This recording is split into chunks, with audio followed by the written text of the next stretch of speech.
everybody. Welcome to episode 6 of The David Nassau Show. My name is David Nassau, and today we have Matt Thomas, who is the co-founder of WellFests, the founder of 𝗿𝗲𝗹𝗶, a founder of Brawl for a Cause, and he's a certified yoga and meditation instructor and a chess boxing world champion.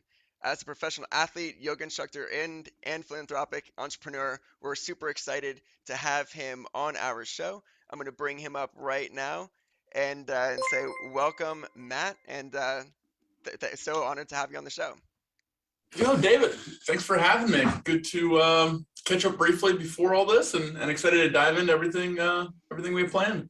Yes, and for those of you guys who are joining us on Facebook right now live, feel free to drop a comment, like, share, and really excited to also announce this is the first time that we're actually going live after have been published on all the streaming platforms, in addition to YouTube, but also Spotify, Apple Podcasts, and others. So if you guys are catching up with this later, you guys are welcome to catch the audio versions and or the video edits on both YouTube and the other streaming platforms as well. So now that we are fully, in on episode 6, Matt, again, we have Francisco here, just saying hello, giving us some positive vibes from Guatemala. So how you doing, Francisco? And also Fearless Journeys. I know you were actually on his show previously as well. So give a little plug to Francisco too. But yeah, so Matt, I've known you for, actually a couple of years now. It's actually been longer than expected. Right before the pandemic a little bit, was when we met in Bermuda. It was a very exciting time. But, I'd actually like to go back from the beginning and just tell us about you, what makes Matt Matt, tell us more about your history and your family upbringing. Sure. How much of the life story do we want here? Are we doing Spark Notes? Or Yeah, I'd say when it starts with, where you originally born and raised and what was your original family dynamic like? Sure. So born just outside of Philadelphia, a little town called Phoenixville. Parents were married and pregnant super young, so 23. And within 9 months of me being born, they separated. So I was raised predominantly by my mom, although my dad was still a big part of my life, calling twice a week, seeing him in person once a month, and then having 4 visitations a year up with him.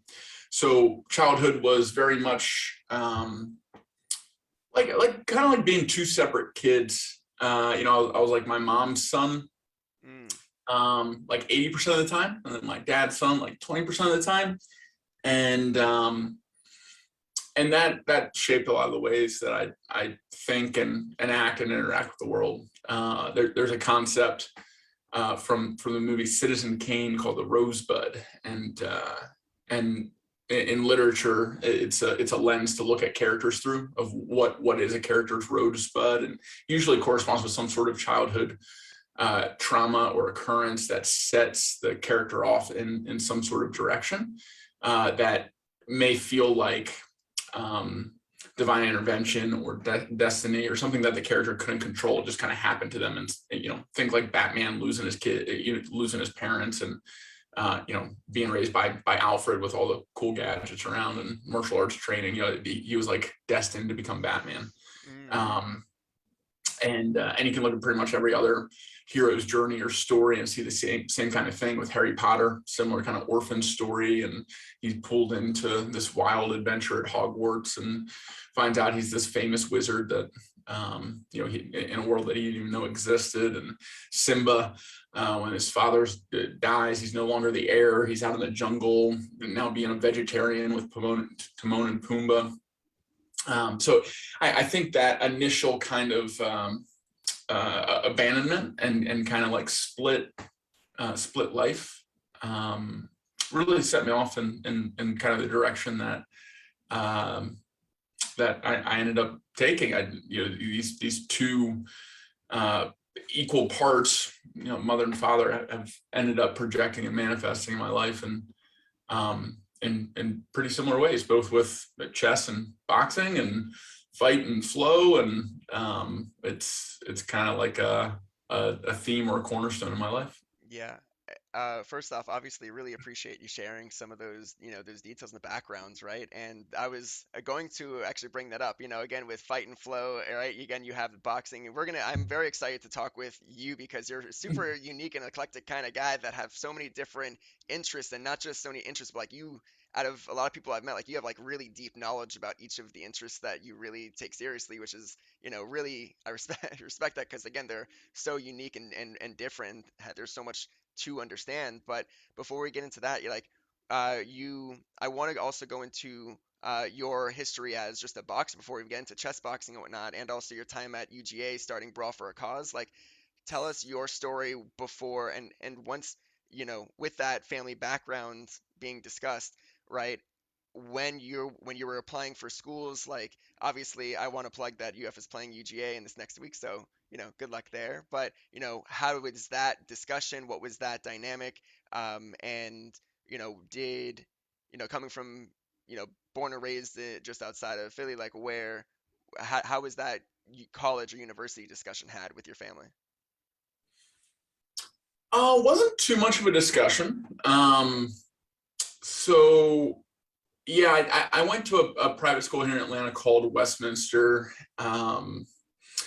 They had a really intense college prep kind of program, and I tested pretty well. Um, I was like middle of the pack at Westminster grade wise. But I got a lot of acceptances and kind of got to pick where I went. And I was between Wake Forest, which would have been a very similar experience to Westminster, in that it was, small, private, liberal arts, very expensive. And then the other main option was University of Georgia, which is what I ended up choosing. And the option there was a massive public school, football program, Greek life. And I was just about getting paid to go there. So all of my tuition and room and board was taken care of with a scholarship. And then another scholarship gave me a stipend to, Wow. pursue interests and that kind of thing. So I made the decision basically, like, depending on who I was talking to. Like if I was talking to my parents, it's like, hey, I don't want to graduate without, with student debt. I don't want to be like set back at the very like beginning of my life when I have the most energy and I can pursue the most passions. Like maybe I'll get some like better professors or like a more exclusive kind of network or whatever, going to like a more expensive private or Ivy. But I believe things in life are what we make them. And if I could go to college and make it the best that I could make it in my own way and graduate without debt, I felt that was a lot stronger than not. And kind of the other half, when I was talking to friends about it, it's like, man, I wanted to go to it was the #1 party school in the nation for my freshman and sophomore year. So I was like, I want to let loose a little, have this like, social education that ended up serving me really well, because I ended up being a promoter in college, promoting concerts and stuff, and then starting a boxing series called Brawl for a Cause. So what we do is we get first timers in the ring, so not actual boxers. They're all people that really don't know what they're doing, and they choose a charity they personally care about. We train them for now 3 months. Back then it was like 3 weeks to get into the ring and literally fight for what they believe in. And while they're training, they're also fundraising. They're getting the word out about why they care enough about whatever charity that they picked to take a punch for it. And everyone that donates gets to come out and watch their friend fight for what they believe in, which is a super fun, super rewarding kind of project or passion to be a part of. And so I've been doing that for 10 years now. It really dominated my 20s. It turned from a hobby and something I was doing on the side when I was working at tech startups or in law school into my full-time focus for about 2 years leading up to COVID. And then for the last 2 years since COVID, it's taken a back seat again. And it's really interesting how much that has shaped my life, my network, the projects that have followed Brawl, all of it. So it's really a defining, I guess like a defining factor or moment in my life, starting Brawl and then deciding to continue it. Yeah, what was when so you started this again at UGA when you're obviously getting into all again the social education as Francisco called it as well. What was the initial spark for you to think of this philanthropy specifically and to build it up? What was that first conversation or what was that first spark that really this came from, this whole concept of fighting for a cause you believe in? Where did that manifest itself from? Yeah, it actually didn't start that way. I got into boxing. I wanted to compete, and the only events that I could find had a bunch of people that had been fighting since they could walk, that wanted to go to the Olympics or wanted to go pro, and I didn't want to do any of those things. I just wanted to like compete against people that were interested in doing it for fun, and there wasn't really anything like that. So I decided to start a tournament for only UGA students to kind of weed out a bunch of those like lethal weapons that that I didn't want to just hammer me. And I mean, the reason I did it for charity at first was I was on a board of a nonprofit called UGA Heroes, which provided about 80% of the funding for a national nonprofit called Hero for Children. So our chapter raised between $300,000 and $400,000 every year. It was about a $500,000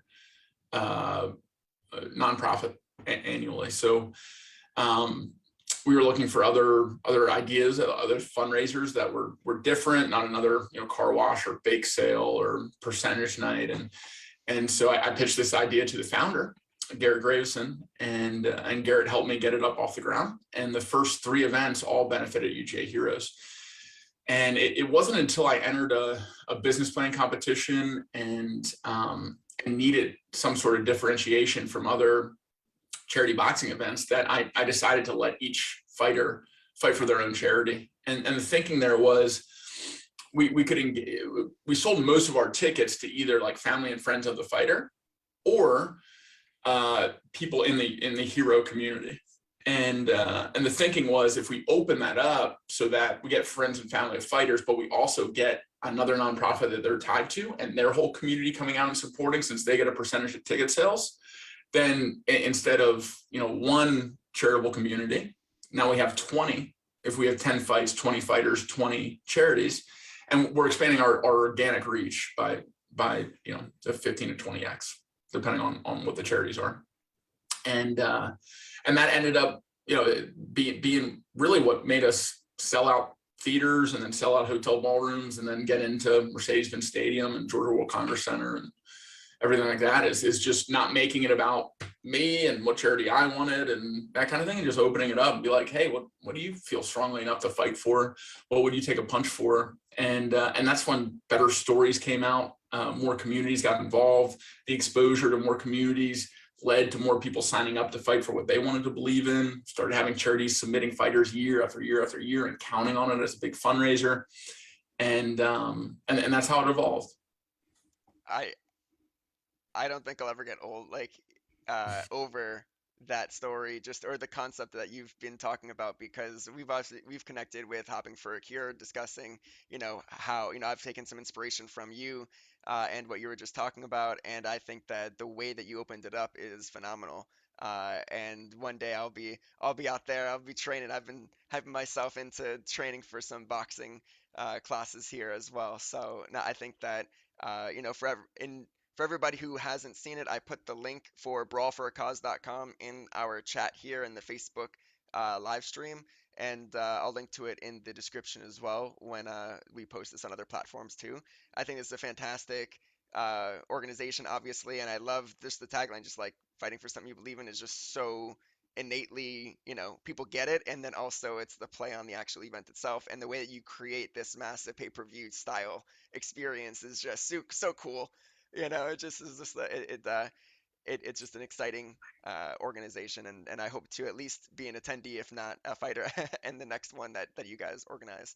And Easy to be an attendee, man. oh Just well, hey, sit at Francisco's table. He I will 100. I will definitely be an attendee. I would the preference, and we will talk about being a fighter, dude. I'm training and being flexing. But yeah, I will 100% at least try to experience it as attendee, if not a fighter. And then I want to back up as well, since we were talking about college and tuition and whatnot. What were some of your first memories around? Francisco said he'll sponsor again if I fight. Francisco, you got me. I will. I'm right there. I will 100% be a fighter. Matt, we're look, we will talk about this Verbal later. contract, lock it in. You heard it Yes. here first. Yep. You In got the your Facebook. first donor already. Cisco, supporter friend of the year. Yes, 100%. Super down. Super down. Fast forward until my victory. We will come back to this moment on this show and say, I've manifested not just being on it, but I will win my first boxing bout. Ooh, Um, David, what does winning mean to you? oh, that's a Does good that mean question. having your hand raised? I don't. There are no moral victories when you're on the boxing. It's man to man. I am. Mm, No, I this is gonna be a fun obviously time capsule, David. there are two victories. One is being able to raise the money for the organization, and the other one is to have my hand raised at the end of the match. And the goal is to be able to do both. Though, you know, I definitely want to be able to have my hand raised, but also we're going to be able to raise a whole bunch of money for the cause as well. So Kickstarter starts here, Cisco. Appreciate it, man. Uh, and so what what were some of your first memories around money, right? So you already, I guess, by college, by deciding which school, tuition discussion was had and scholarships were had, right? So like, what were some of? Do you remember? It might have been. Um, maybe your first memory even with your mom and with your dad separately of how that dynamic was kind of influenced you. Yeah, it really does start with my parents, like everything else in life. So my parents were in court from the time I was about like 4 when their divorce was final, until I was 18, and I was an Wow. independent, non-dependent. And they were, I always knew that they were in court. I always knew that they were fighting. I've only seen my parents in the same room like 4 times in my life. And one of the first time was in a courtroom. That was when I was 14. And most of what they fought about was money. It wasn't like custody. In the state of Pennsylvania, when you're 14, you get to choose who you live with. It didn't really like turn into them fighting over like possession of me. It was more so like, who's responsible for paying what? Does he really need to go to private school? Does he really need to go to summer camp?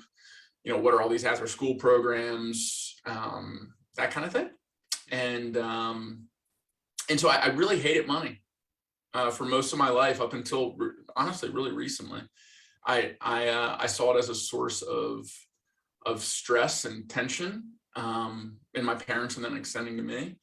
I saw it as a big divider in society when it came to the haves and the have-nots, and how the have-nots think about the haves, and how the haves think about the have-nots. It seemed like a lot of judgment, a lot of animosity towards each other, both politically and personally or financially. And I saw it as it's something that's always kind of gravitated towards me. And I think a big reason why I started a nonprofit when I was 21 and ended up giving away everything that we made for 7 years before I started taking a salary was because I just didn't want money. I saw it as, in the wise words of 𝗿𝗶𝗸𝗶, more money, more problems. And so most of my 20s were spent broke or breaking even. And I wasn't really planning for the future. I was kind of taking a page from my mom's book when it comes to finances, which is money's no good just sitting there. So she consistently invested in experiences and travel, in self-education, and I tend to do the same. My dad is a super frugal saver, very disciplined, very organized, and I'd say I'm gravitating more towards his side of the spectrum as I get older. So I have, we'll call it equal parts of both, even though it fluctuates. But most of my 20s was spent being a digital nomad for about half the year, and then planning and executing a Brawl for a Cause event the other half of the year here in Atlanta. And most of the money that I made was turned around and spent on travel or investing in a business that I was a part of, or one thing that I have been consistent about since I was 18 is Roth IRA. So that was, I would max that out every year, and that was like the investment in my future. And besides that, it was pretty much getting spent up until I met my now partner in Brawl for a Cause, 𝗵𝗂𝘀𝘁, and he totally rocked my world when it came to personal finance and how to think about money. Interesting. Tell me more about that relationship and this guy. So, like, what were some of the initial conversations that you remember having that were just like bigger, those lollipop moments, right? And the reference in the TED Talk, like in that conversation, what were some of the things he said or mentioned to you that really changed your perspective or influenced you to think differently?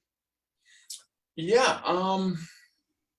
First, so you can get a sense for Sam. He's the youngest vice president in BlackRock's history. BlackRock is the largest asset manager in the world. So you talk about like the 1%, or the people that actually run the world. It's not governments, it's people with controlling interests in governments. BlackRock's one of those big players, and arguably the biggest player.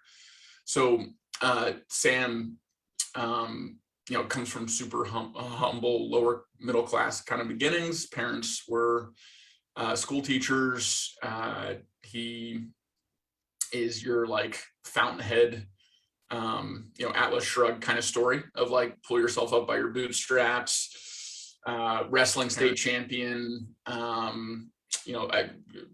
magna cum laude out of Terry Business School from Georgia, got a job at BlackRock as like a 1 in 1,000 kind of chance, worked his way up, ended up launching their ETF practice and heading it up, and then is now shifting to a focus on blockchain and value-based investments. So if you want to be anti-gun, but you still want a profitable ETF, here's a collection of companies that will get a 5 to 8% return that aren't supporting anything gun related, as an example. So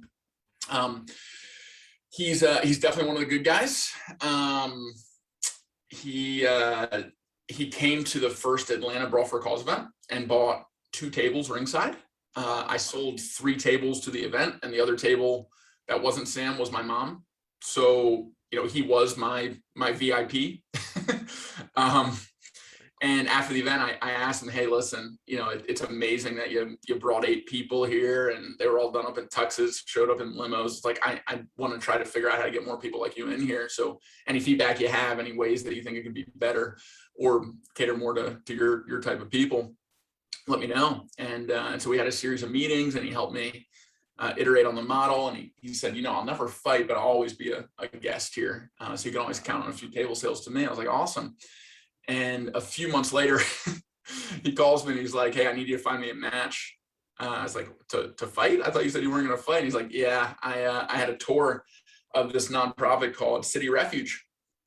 And while we were on the tour, I got interrupted because they needed to go rescue one of their former beneficiaries. And it was part of their sex trafficking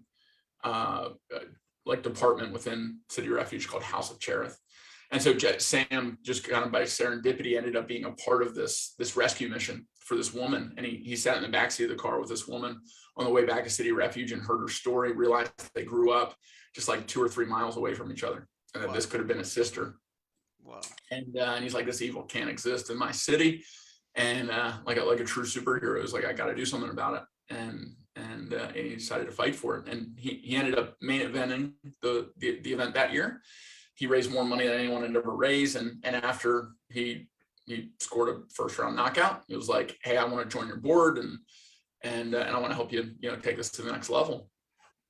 And so I was like, I don't have a board. What's that? How do we do that? And so he helped me set it up and just get some like basic business practices. Because up until then, it was really just me kind of flying by the seat of my pants and learning as I went. and he had the kind of pedigree and experience to be able to make it something that was scalable, to make it into a model that other people could understand. It wasn't all just stuck in my head, and Hmm. you know, with me as a bottleneck, and yeah, and that extended to being a really beautiful and beneficial and fruitful personal friendship, to the point where, you know, he was like, hey, if you ever need advice on personal finance, you know, it's something that he really loves to do for friends and family, and you know, it doesn't charge anything, even though he easily could charge a lot of money for his experience and his advice. He just wants his friends and his immediate network to be abundant and wealthy, and to grow with him through life. So from that kind of place, and from that kind of kindness and generosity, he sat with me for like 8 hours, and we went through every bank account and credit card and savings account and everything. Got it all on paper, and he helped me think about where I was, where I'd like to be, and how to get there. Wow, super impactful guy, and I think better be careful about saying that he wanted to do that for other people for free, because you know he'll get influxed with people who are watching this or listening to this right now. But I'm glad that you had a good relationship with this guy named Sam, who sounds like just a stand up dude that really helped shape so much. And shout out to Sam if he's listening or watching this, because obviously you you have that effect on I'm sure more than Matt here, so obviously a great just a great guy, and excited to go through really those conversations now, and maybe you can reflect on that conversation you had with him on where you were, where you want to be, and how you're now working towards that. um, and so with right now, again, you're based in Atlanta. Tell us more about your, how long have you been there now, again, since UGA, I assume, but like, so Atlanta, and then where do you see yourself in the next, 1, 3, and 5 years as well? What are some of those goals and plans, basically? Yeah, I'm not a big goal guy. Yeah, I don't like making plans. It's it, this is one of those contrary kind of opinions. Like yeah. Peter Thiel pretty famously asked, you know, what's something you believe that others would call you crazy for, or that others don't, or that the majority doesn't believe. That's one of his first interview questions, and mine is, I'm anti-goal. I think goals are limiting, and I've seen a lot more abundance and opportunity come into my life when I have an open mind, and I'm not like tunnel vision on a certain goal or getting to something that I think I want at that time. Much much more beautiful, abundant, aligned kind of things happen when I focus on intentions rather than outcomes, and I see goals as outcomes. So when I explained that to Sam, he was like, "Great. We don't have to say you want $1 million by the time you're 30, but what we can say is you want to be able to handle any sort of expenses as they come, Mm, and having the intention of never acting out of a scarcity mindset." And that really resonated with me. So what we set up was 4 buckets. The first bucket is 0 to 6 months. So anything, any kind of expenses, any kind of trips, anything at all that is in the next 6 months that isn't in cash in my bank account goes into a certain kind of ETF that's super low risk, but also super low kind of volatility or potential upside. So yeah. I'll chug right along at like a 3 to 4% kind of return, and it's very unlikely that I lose any sort of money. And it'll be 3 to 4% on the high end, like 1 to 2% on the low end, but it's not going to lose money, and it's going to chug right along, for any time that I need to cash out in the next 6 months. Yeah. Next one is So 6 to 18 months. we'll Um, let's talk about these when we get there. Well, love okay. where this is going, but I think we'll tease everybody who's listening right now. If you're excited about that, what we're gonna go through first, actually, this is the what we'll start to talk about now is really your monthly spending first, and then we'll go into your monthly investing, right? And then we're gonna go and dive deep into this timeline of how you have it situated, because the way you're describing it right now and the way that we have it shared is actually really unique, and I don't think I've actually uh, I don't think I've heard it be set up like this before, and I'm very excited but to talk to it. But I want to save that until a little bit later because I want to build up to that investment mindset and that budgeting that we're going to be talking through. But since we're already excited about talking about the how and I also don't want to lose sight of what you said earlier, which is like intentions versus goals and how you actually live your life through really setting your aligning everything you do towards your intentions, if that makes sense, right? I want to recap that because um, I think that's a unique point that is pretty contrary, but it's also again something I'm not used to hearing or talking about is not necessarily goal oriented.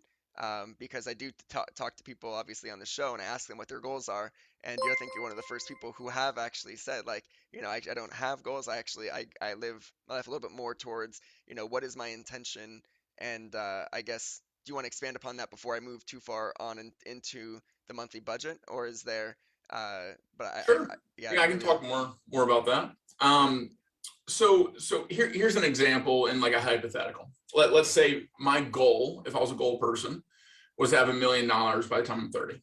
And then I'm earning interest on that. I'm living off the interest. My nest egg's getting bigger while I'm living off of 40 to 50K a year, which would be like 4 to 5% interest on that million.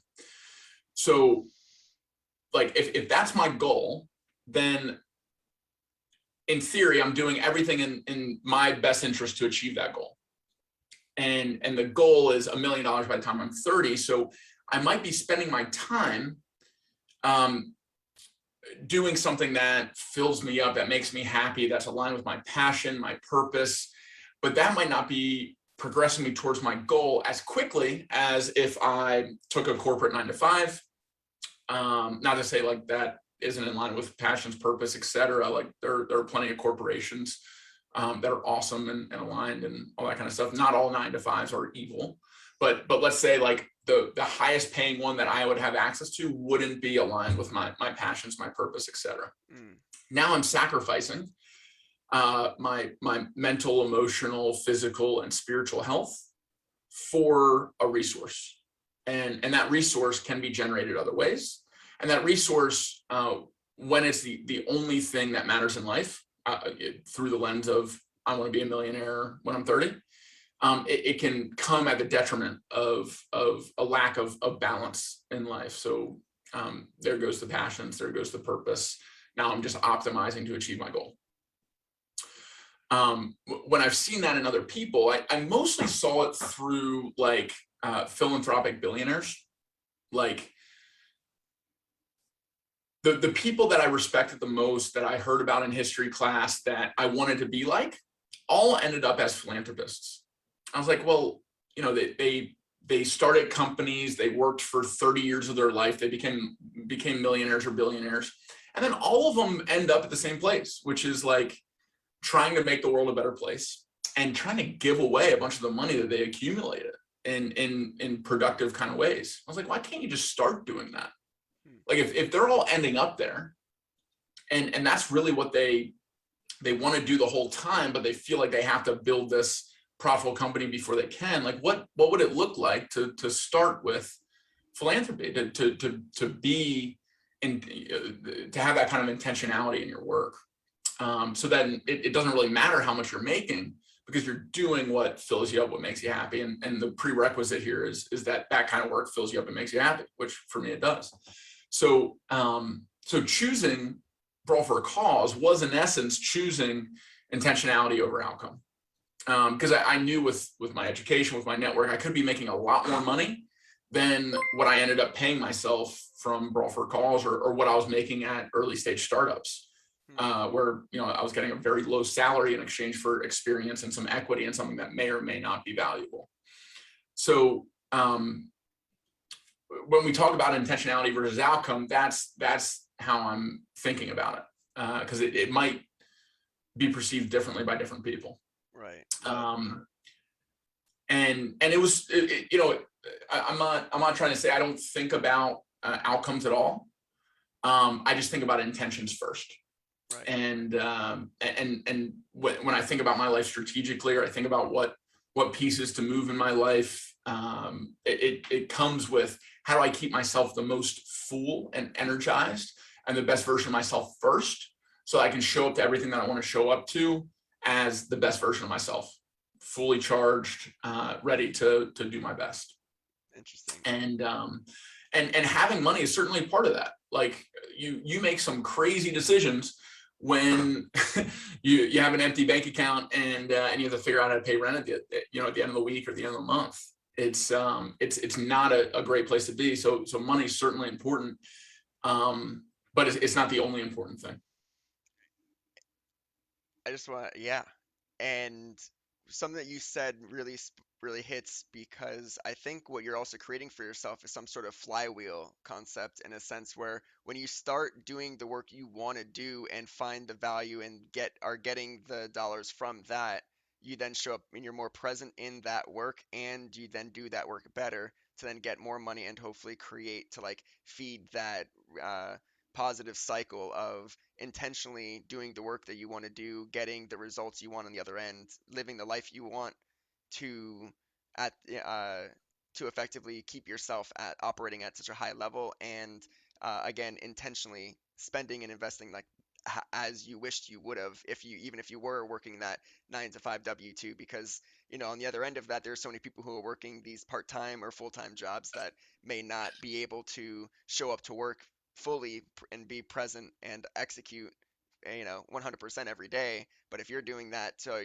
all the things that you've started, like Brawl for a Cause, now with WellFests, and even being the ambassadors for so many different companies, and you really show up 100%, and you're very committed to uh you know your passions, but it's also what's also feeding you on the other end too. It's really interesting to see that manifest, right, through that intentions, and really cool takeaways. And as we start talking about that, let's start going into uh, really how you are spending and investing that money every month, and then we'll go into that allocation as you started initially, and we'll close out with that. But for now, um, I just wanted to pop up. I do have Brawl for a Cause on screen here, as again, there might be a delay in the stream, but I have the website up if anybody wants to go to it, the brawlforacause.com. And then what I'm going to do here is take that out. And do you want to, let's go into monthly spending first. And for those of you guys that are joining us for the first time on the stream, what I'll do is I'll just quickly talk over how this is it's a visual experience here for those of you guys that are joining us again on YouTube or on Facebook. And if you guys are audio, I'll talk you, we'll be talking through each line item here. But we basically have Matt's monthly budget here in a pie chart. And we're going to be going around talking about rent, health insurance, utilities, subscriptions, groceries, and some fun categories that Matt has laid out for us, and how he perceives and how he really goes about his monthly budget. And so now, again, really, great to, hear so much about what, you, Matt, and really your background and your history here. And now, like, let's see, and where do you want to start here with this monthly budget? Yeah, so like I said, in my 20s, I was broke. In 2017, I had less than $20 in my bank account, and the only money I had was in my Roth, which you get penalized if you take it out before you're 59 and a half. So I've just always kind of pretended I don't have that money. That's for when I'm old and really need it. So I think the first important principle when we think about money is what we're starting with, which is spend. And the way that I think about it is kind of like a startup. I think of my life, this vehicle, as a business, and the first thing to determine was what is my minimum viable product. So what is the lowest common denominator of what I need in order to not just survive, but also feel fulfilled in the work that I'm doing, the way I'm spending my time, and not making decisions out of scarcity. And I found a cheap place to live in a good location. I found ways to cook healthy food that was super affordable. And I made some tough decisions that, like, my mom or my parents in general wouldn't agree with, like not having health insurance for 5 years, while I built my experience and income earning potential doing things that I love up to be able to afford independent insurance and things that you see on the monthly budget now. So at my leanest, when I was like eating free meals out of the co-working space that I got comp membership for because I taught a thought fitness class at, like I was spending maybe $1,400 a month, and able to live on like earning 25, 30K a year, and still being able to max out my Roth every year and travel, and find ways to do that creatively, because I'm giving up resources in exchange for freedom and flexibility.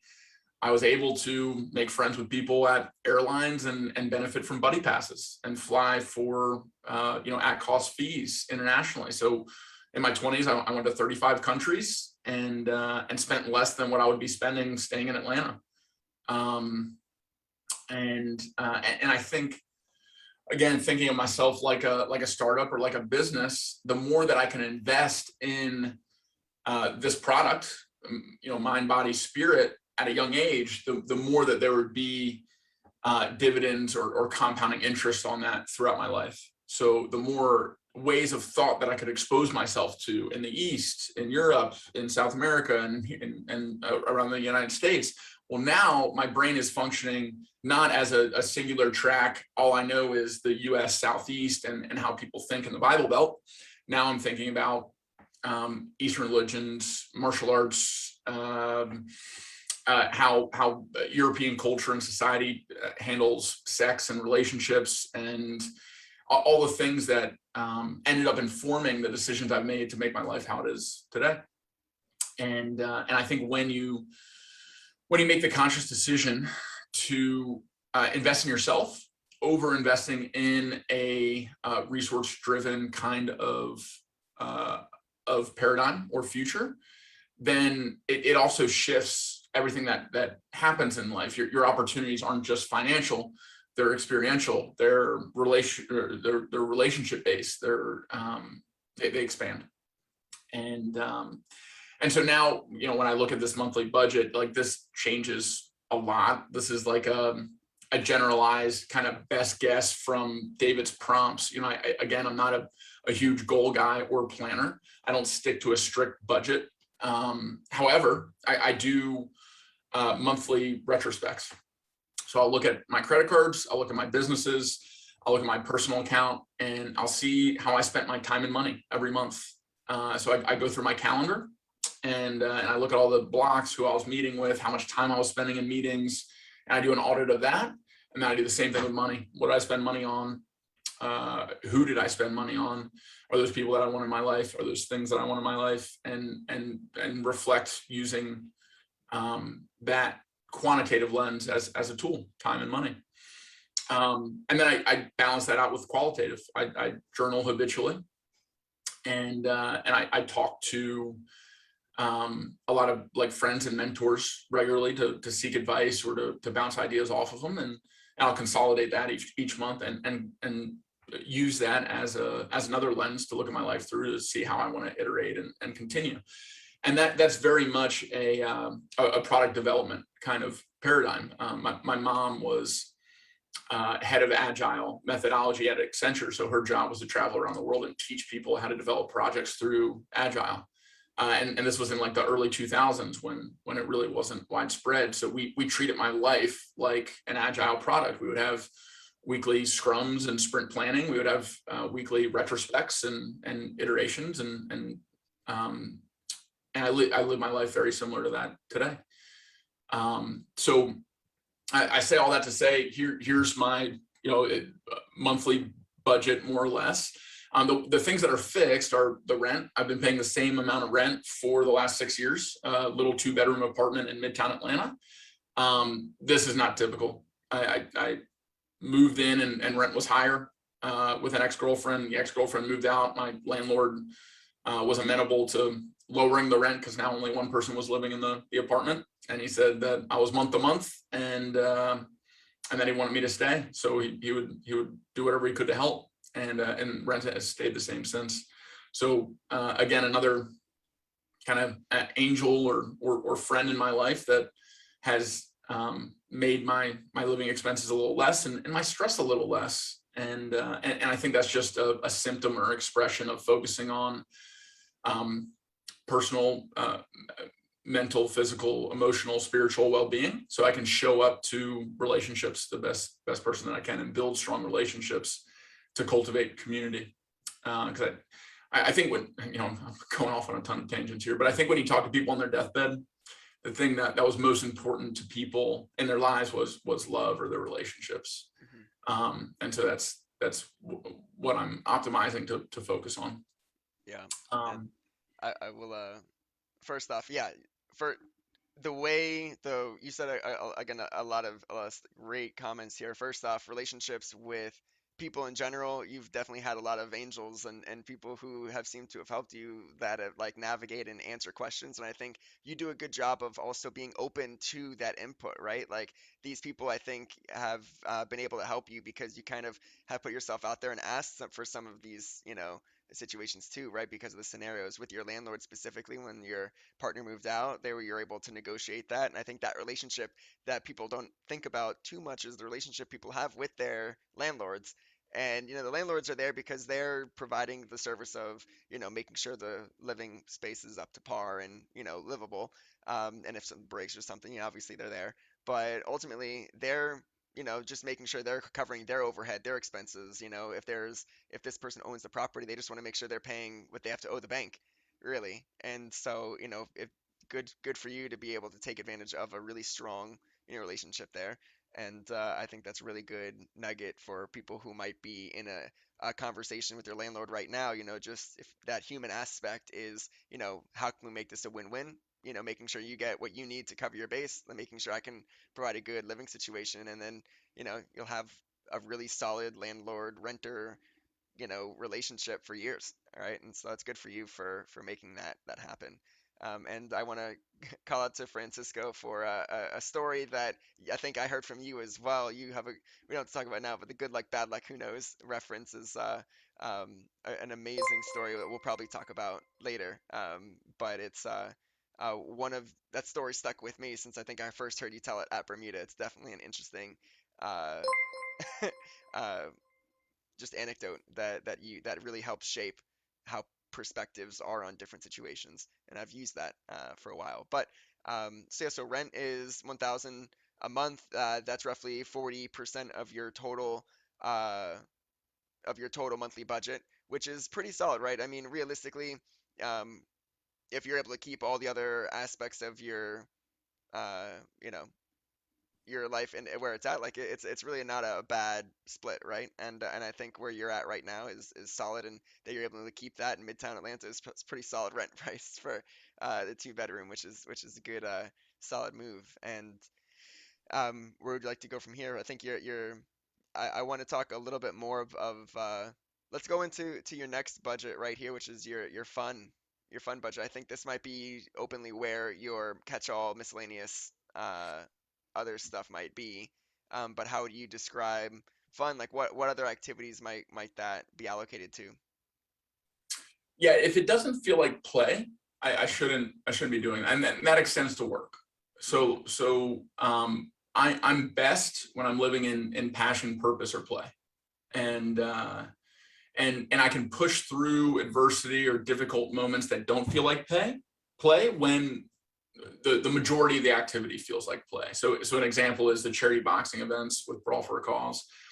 There's plenty of moments planning those events or navigating difficult people or difficult situations that don't feel like play, but predominantly it checks the box of passion, being boxing related and personal development related, of purpose, being able to give back, to invest in other change makers and leaders, and then play. Like, I love event day. It's like the reward and the celebration for 6 months of hard work, where we all get to come together. I get to have a mic in my hand and tell the stories of these amazing people that I just spent 3 months training, taking punches, getting ready to put on a great show for everyone in the audience. And we have everyone looking good in black tie, playing casino games, enjoying open bar.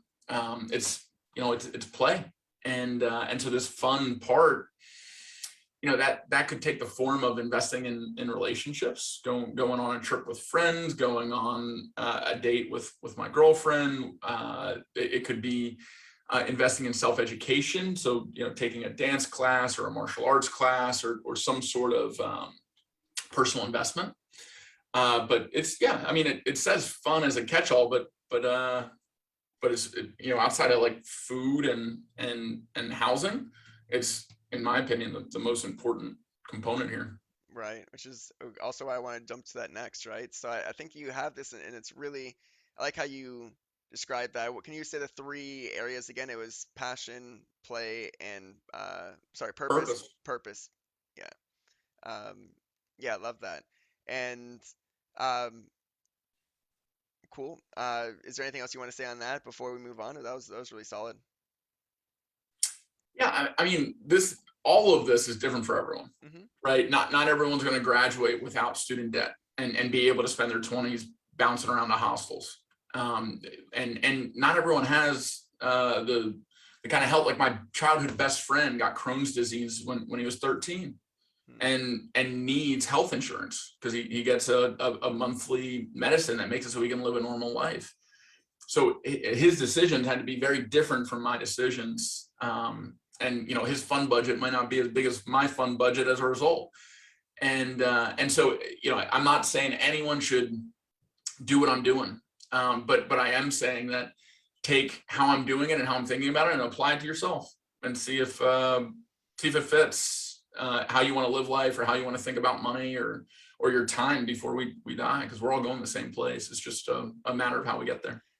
Right. And that's really the goal of the show. Like we're not necessarily experts, and I hope people who are listening and watching know that we're just having conversations around how individual people are going about spending and investing their money. So obviously this is not financial, saying exactly what you should or shouldn't do. This is just, an example of what somebody does. And if you like, you take some things you like, you take some things you don't like. And Cassie's here saying cheers to date night. So hello, Cassie. Thanks for joining. Hope you're doing well. And I'm glad that you enjoy part of that fun bucket too. And Francisco says that we're both and more than expert than 98% of the population, which is why the show exists. So again, thanks you guys for watching. And if you guys have any other questions, feel free to pop them in the chat. I know we have quite a few people watching us right now. So hello to everybody here. And feel free to, again, stay active in the comments and say what's up. So next up, we have groceries. And this is something I'm actually really interested in talking with you about as a fellow athlete to a different extent. Triathlon and is very different than, boxing and the type of martial arts and stuff that you have that you've been training in. But I'm very interested in this line item for you and how you've been evolving, how you really treat your body. I think is this is I think more of like a line item in our discussion here is, tell us about your food and your intake and how that number is what it is. And specifically, we called it out as groceries, not necessarily even eating out as well. So I want to really hear where your mind is at and how, what your average grocery trip looks like. Yeah, this is, in my opinion, this is the most important bucket that most people don't prioritize. That can make all the difference. You eat crappy food, you're probably spending about the same amount of money, if not more, on that crappy food than on healthy food. And it's affecting your mood. It's affecting your energy level. It's affecting how you interact with others. And it will directly affect how you show up in your personal relationships, in your business, and to yourself, how you talk to yourself, how you reflect, how you journal, whatever. And this for me came out of necessity. Like I couldn't eat out in my early and mid 20s. I didn't have money even when traveling. Generally, when you travel, you like eat out all the time. It's like, nah, I found ways to go to a local market, get fruits and vegetables, have them in my hostel or in my Airbnb, and at least have 2 of my meals a day, based off of just like fresh local produce. And that's been something that is at a certain point, it might changing the behavior or changing the habit here might feel awkward or like a sacrifice at the beginning. But once it's a habit, it just becomes a modus operandi. It's not something that feels like effort or sacrifice. It's something that, hey, I eat fresh fruits and vegetables as the majority of my diet, and that is the cheapest option, and it's also the best option. And there's just like, it can be that simple. You don't need fancy supplements. You don't need like the highest quality like grocery brand, like a Whole Foods. Whole Foods is sourcing from the same farms that an Aldi or a Trader Joe's is. And so if you want something brand name like a Frosted Flakes, and you have to go to a more robust grocery store for that, okay, but look at look at why you want that, sugary cereal or specific brand name, because food is all generally coming from the same places. The only thing that isn't really is high pesticide, like mass farming kind of source food, and then factory farming with animals. So if you do eat meat, paying attention to where that meat comes from, and when you source produce, I truthfully don't notice huge differences between marketed as organic versus not. I'm sure there's people that feel strongly about that and will speak differently about it, and I'll defer to experts on that. But I go for a balance between the highest quality produce that I can find for the lowest price, and I'm not afraid to skimp on high quality food, especially as a special occasion. I'm totally down to go out for a super nice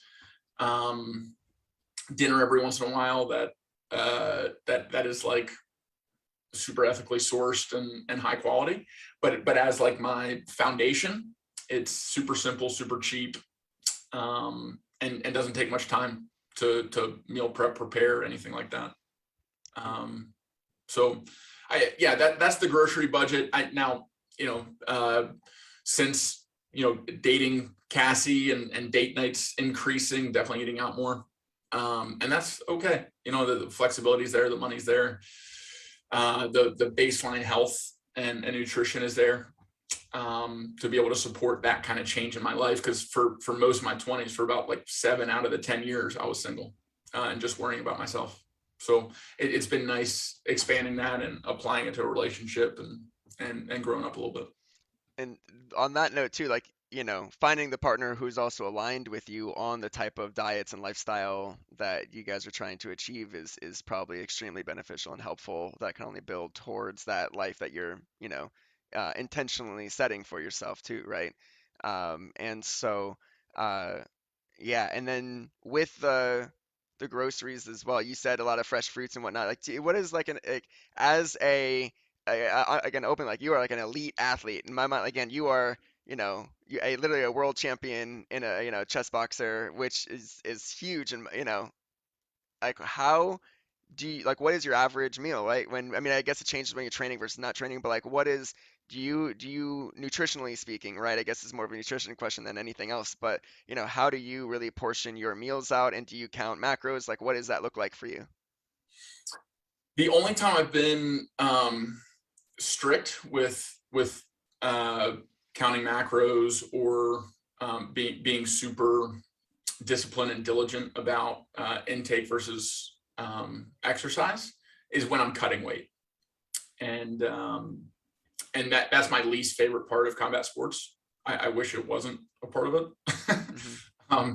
And I don't like being that anxious about my food. I like to eat intuitively. Yeah. Now, when I'm in a training cycle or preparing for competition, I'm definitely more more cognizant of what I put in my body. And when I'm out, I tend to explore more. I try cooking different things or trying different restaurants or that kind of thing. So it balances out. And it still feels like play. You know, it's either play through competition and I'm giving myself fuel to do that, or it's play through, I don't have anything coming up, I can be a little bit more lax and explore. But in general, I stay away from heavy meats and red meat. So like pork and beef when I'm training. I love burgers. So when I'm not training, you know, I love a good burger. I love good sandwiches. I've had periods where I've been vegetarian or pescatarian, and I've felt amazing when I do that. But it's at the cost of food that tastes good that I enjoy. So if I get older and it becomes more important to feel better, have more energy all the time, that's probably one shift I'll make is more fish in place of like lean turkey or chicken, and more even more produce than I already have. Yeah. What But were you gonna say? Sorry. yeah, and then the last piece here is kind of naturally I've fallen into fasting for a big chunk of the day, and then routinely doing a longer fast. So each year around my birthday, I do a 3-day fast, and that's in part to reflect on the last year and plan the next year. It's like water fast or just a straight up fast? Water and coffee. Water, coffee. Yeah, I remember you did that for your So last staying birthday. away from calorie intake, because you really don't get any significant calories from coffee at all. Because I don't put anything in my coffee. If you put milk or something in, you get calories, which you can't. If you want to hit ketosis and have the benefit of like, you know, eating up your old fat cells, releasing the memories that are stored in those fat cells, reflecting on those memories built up from the last year, then using those to inform some sort of intention setting for the next year. That's why I do the 3-day fast then. And then we have a question from Cisco in the chat, but before we get there, my other question to you is, what are your thoughts on some of the meal prep services as well for people, you know, it sounds like you do a lot of your meal prep yourself, but I mean, you know, if you wanted to take on something like the additional, if you didn't want to spend the time doing that, have you tried any of those, and what are your thoughts, if you have any? Yeah, I mean, you're trading money for expertise there. So depending on the meal prep service, if let's say you're going into bodybuilding, super important that you're getting your high quality chicken breast with broccoli and sweet potatoes, and taking the right kind of macros in and all that kind of stuff. So yeah, if you don't know how to do that yourself, or your time is better spent other ways, pay an expert or delegate that, so you aren't spending your time and money in ways that don't serve you. I really like to cook. It's therapeutic. All those like you know, menial like chores that you were forced to do as a kid, or that you see like monks doing, you know, they're like raking dirt, or like, you know, like organizing things or cleaning things or cooking for others. All those are really, really fulfilling.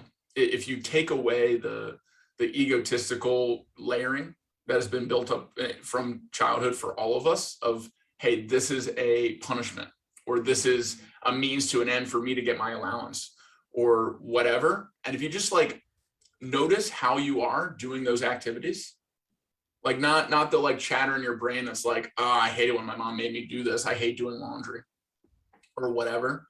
If you strip that away and just actually pay attention to yourself as you're doing everyday tasks, I think you might be surprised on how much you enjoy it. I know I was. Like I avoided doing a lot of that kind of stuff until I absolutely had to, because I didn't have money to pay like a laundry service or whatever. And when I started doing it, I started finding a lot of satisfaction in everyday kind of things. And I think that's another way to rewire yourself when you're thinking about money is how can you do things that save you money and enjoy doing them so that you enjoy saving money. Maybe don't hire the cleaning lady. 100%. Maybe don't hire the meal prep service. Maybe try prepping your own meals, and after you get through a month of it, you find that you love it, and maybe you want to do it as a side hustle for other people.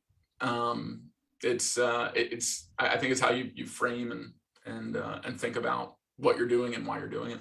That's the entrepreneur in you talking right there. It's just like, yeah, how can I figure out how to make that work? No, that's huge. And I also there's also a conversation around when you're making your own food, you develop that kind of relationship with the food itself, and you enjoy it a little bit more because you spent that time to create it. I've had that conversation with a couple of people as well. And then the finding some things that you would traditionally spend money on and actually see if you can save money by doing something that if you enjoy it. I mean, I think that's interesting. Living in a city is interesting because again, you can Uber or take some sort of scooter or bike share type situation. But also like really enjoyed I've moved out to SF recently. I enjoy walking so many places. So I'm like, look, do I want to Uber? Like, do I mind walking like a mile and a half to like, a couple miles? I don't know. It doesn't matter. 3 miles, and I will. And that's definitely been an interesting dynamic too. So if you find that joy in some of these tasks that other people would pay money to either save time or think it's just a chore, then that is a really unique takeaway here.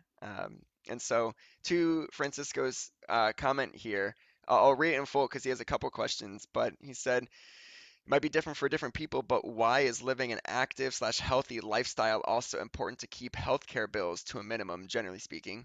And do you see investing in health, including exercise, gym, training, yoga, etc., as an important line item to prevent more catastrophic health issues? Yeah, so here's another expression of the same intention versus outcome kind of paradigm. Hmm. So instead of saying intention and outcome, we'll say proactive versus reactive kind of health. So working from a place of intention or proactivity, I decide to give my body healthy fuel, eat fresh fruit, vegetables, and ethically sourced meat.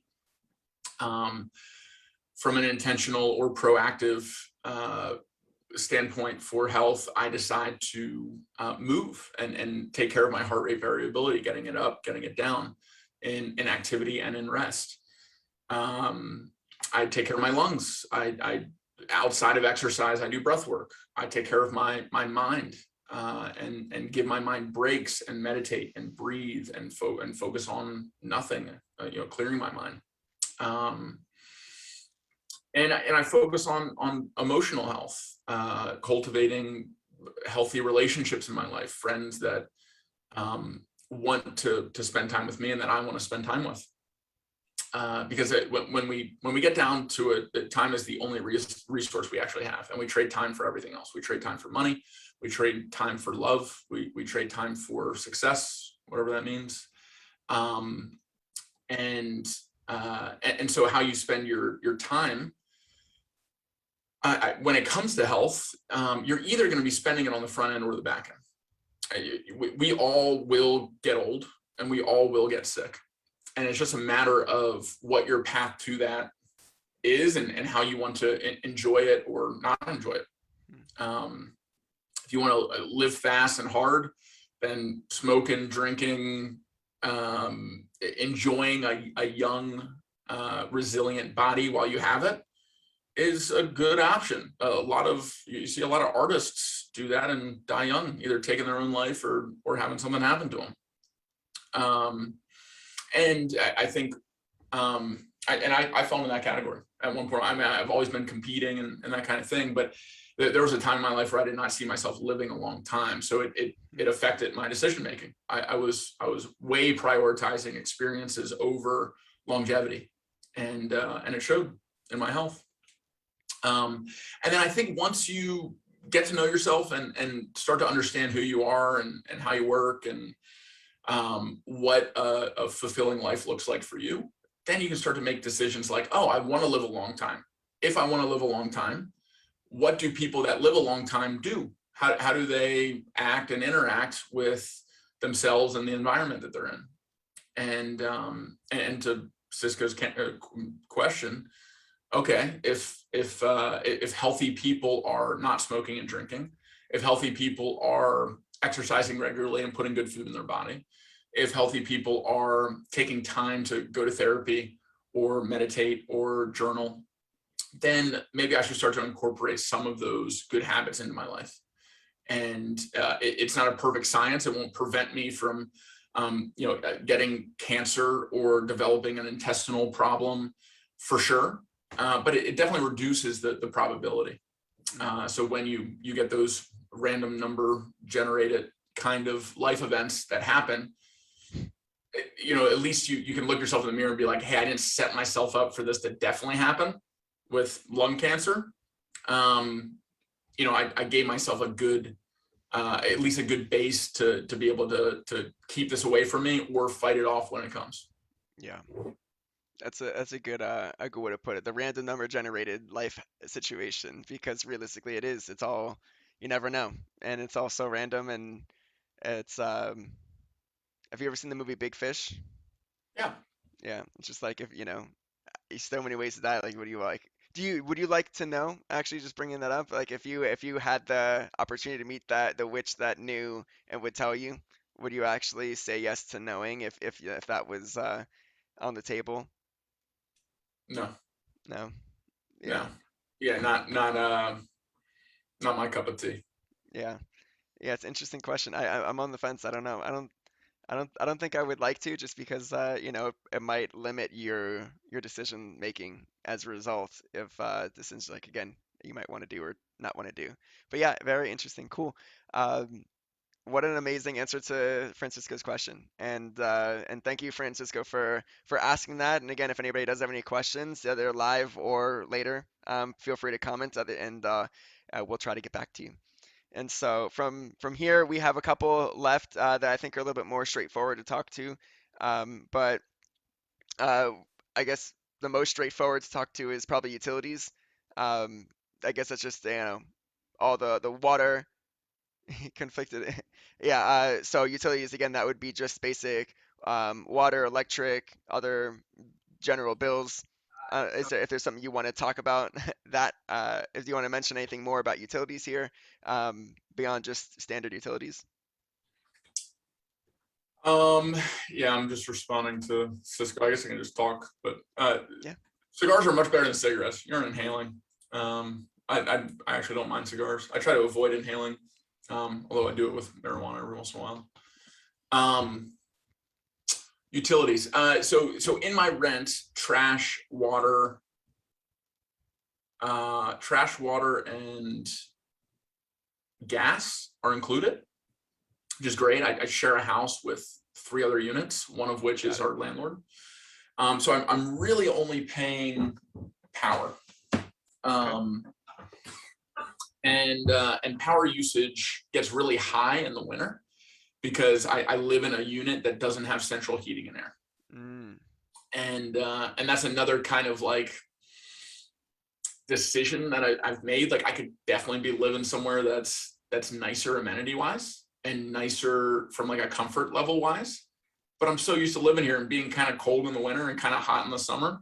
It's like that's seasonality and how we've evolved anyway. And if I can acclimate to being okay with that, then I'm saving, I'm paying less than half of what other people in my neighborhood are paying in rent because yep. I'm living in a slightly less comfortable place. Yep. Cool. Totally okay with that exchange. It's a good trade-off. Um, yeah, it's a great trade-off. And it makes you reflect on what's truly important in life. Like, oh, do I need it to be the perfect 73 in my house at all times? Like, who are we? Who have we become Yeah. that it has to be like This specific. it's absurd when you Yeah. think about it. Yeah. So anyway, some voluntary discomfort I think is a healthy thing for everyone, and I think it helps cultivate discipline. It helps cultivate values and morals, and it helps cultivate a approach to life that a lot more enjoyment can come out of because your expectation level and like general experience in life is so low that anything that happens above it is fucking awesome. Yeah, very well said. Very well said. Yeah, and we all know those people who are just like, it needs to be 73 or like whatever it is, or it's like, if it's old, yeah, high, yeah, warmer or colder from a certain thing, and then again, depending on what the experience is. It's like if you're able to have that baseline experience for yourself, everything else you do is even that much better if you're able to go through with living that way.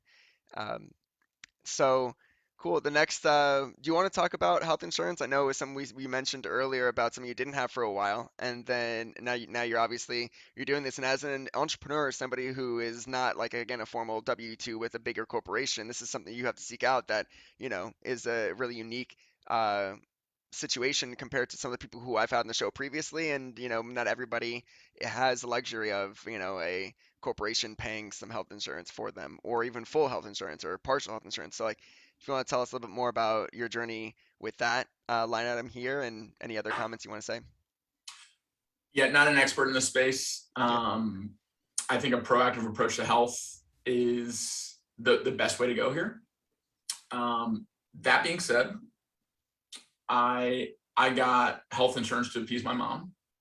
I stayed on my parents' health insurance until I was 26 and paid for it, but had access to like a big employer, really good plan. And then I got all the work done, even like optional stuff, leading up to my 26th birthday. So there's about 3.5 years in between 26 and now that I opted to go without insurance, with an asterisk. And the asterisk is in those 3.5 years, I was mostly nomadic. And while you're nomadic, you can buy travel insurance. Travel insurance is a super low cost form of insurance that covers all the same things that a high deductible form of insurance would, with more favorable terms. And so if you need to be hospitalized abroad, if you have some sort of major injury and you need to like reset a broken leg or get helicoptered out or whatever, travel insurance covers all that kind of stuff. That would be like, life crippling debt kind of stuff. Wow. So travel insurance was one of the only ways I could give my parents peace of mind while I traveled, especially with the kind of stuff I did while I traveled. And it also gave me peace of mind. So like there's a reason why insurance exists, and it's not just to steal your money every month. Like people need it, especially when you start to develop ongoing, like chronic kind of situations where you need medicine or treatment or whatever. So it's a good thing to have. It's just if you're young and healthy, and it would set you back to have it in the short term. You can set a date or an income level or whatever that you start to invest in insurance, and it's a good thing to think about as a constant for the rest of your life once you hit a certain level. And I don't just mean like an income level. I mean like when men turn 30, you want to start getting regular exams for prostate, for hormone levels, for that kind of stuff. So there are more and more awesome options becoming available. I just signed up for an early membership of a proactive subscription to healthcare, where every month you get to go in for your monthly cost, which I think for me is about $100, and get a full blood test done, get any kind of prescriptions written that you need, and then have a consultation with a doctor one-on-one about anything that's going on. And it's just a regular check-in with blood work, which I think is the most important part of seeing what's actually going on in your body, not things that you're creating in your mind or whatever. Right. And then having a really good record over time of what that blood work is, because they keep track of it all. So when something does happen down the road, they can start to see where something shifts, figure out when it shifts and why, and maybe fix the problem that way. Huge. And the consistency there is probably the most important thing to develop that track record of the medical history. Yeah, I mean, if the goal of life is to stay alive, investing in health insurance, investing in a proactive approach to health and well-being seem to be aligned with that intention. Yeah. And first off, are you able to say the name of the subscription service that you just signed up for, if you remember it? Because I feel like people might be interested. And It found me on a YouTube ad. nice, Um, I honestly, some of the best things in my life have come through my Instagram DMs or from YouTube. Um, fascinating. I I know think Francisco just says that he has travel insurance through Guatemala. Right now, he's living in Guatemala, and he said that 𝗿𝗂𝗶𝗹 is who he has his travel insurance through, which is I appreciate the plug, because just in case people are interested. And again, if you can't figure it out now, or if you can't find it, if it's not immediately researchable, it's all good. Um, because we will continue. I guess this will probably go into the next line item here, which is subscriptions. Um, and so it doesn't. We'll talk about the if you remember it or think about it later. We'll come back to the subscription service with the monthly check-in for healthcare. But do you remember with this $80 what that was split up into? yeah, these are things like tools or entertainment. So like a Netflix subscription, a Spotify subscription, a game that I play when I like Mhm. let loose or recover.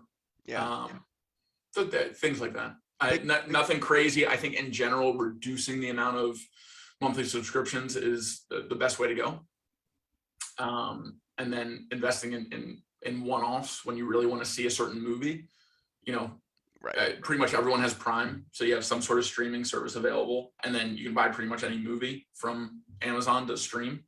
So do you really need Netflix, Hulu, All the other Peacock, whatever things. else is out there Yeah, now, Disney Plus, or can you just like go in and watch what you really want to watch and not like have, when you're investing something every month, you feel like you need to use it. yes. Do you really want that recurring investment to be putting subconscious pressure on you to be consuming more media? Hmm. Like, aren't you already consuming enough media? Like, how much can you reduce that? Right. Are there certain ones that really light you up and make you happy? Is there one that you decide to invest in for when you have that kind of desire? Okay. Are you investing in multiple? If Right. so, how much are you actually using them?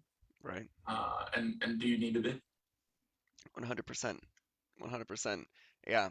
Um, I had to cancel some subscriptions recently that I just really was just like, look, it's not providing that much uh, fun, so to speak. Just I'm looking at your charts here, so it wasn't providing that value back, and I found myself just thinking, oh, it's only X dollars, right? But it's just like, well, that's a meal, or it's like, I can work with that X dollars somewhere else in my budget, and I wasn't taking it full advantage of the actual dollar amount that I was spending on it. This Um, might be a segue into our next segment. yeah, let's do it. But using that money other ways, when you start to think about how money can work for you, Yep. the more that you put in, then it isn't just the $12 a month for Netflix that's at play or at stake. It's the $50 a month that would equate to, that goes into a high leverage, high return kind of long-term investment that ends up making your life that much more abundant, fulfilling in 10 to 30 years.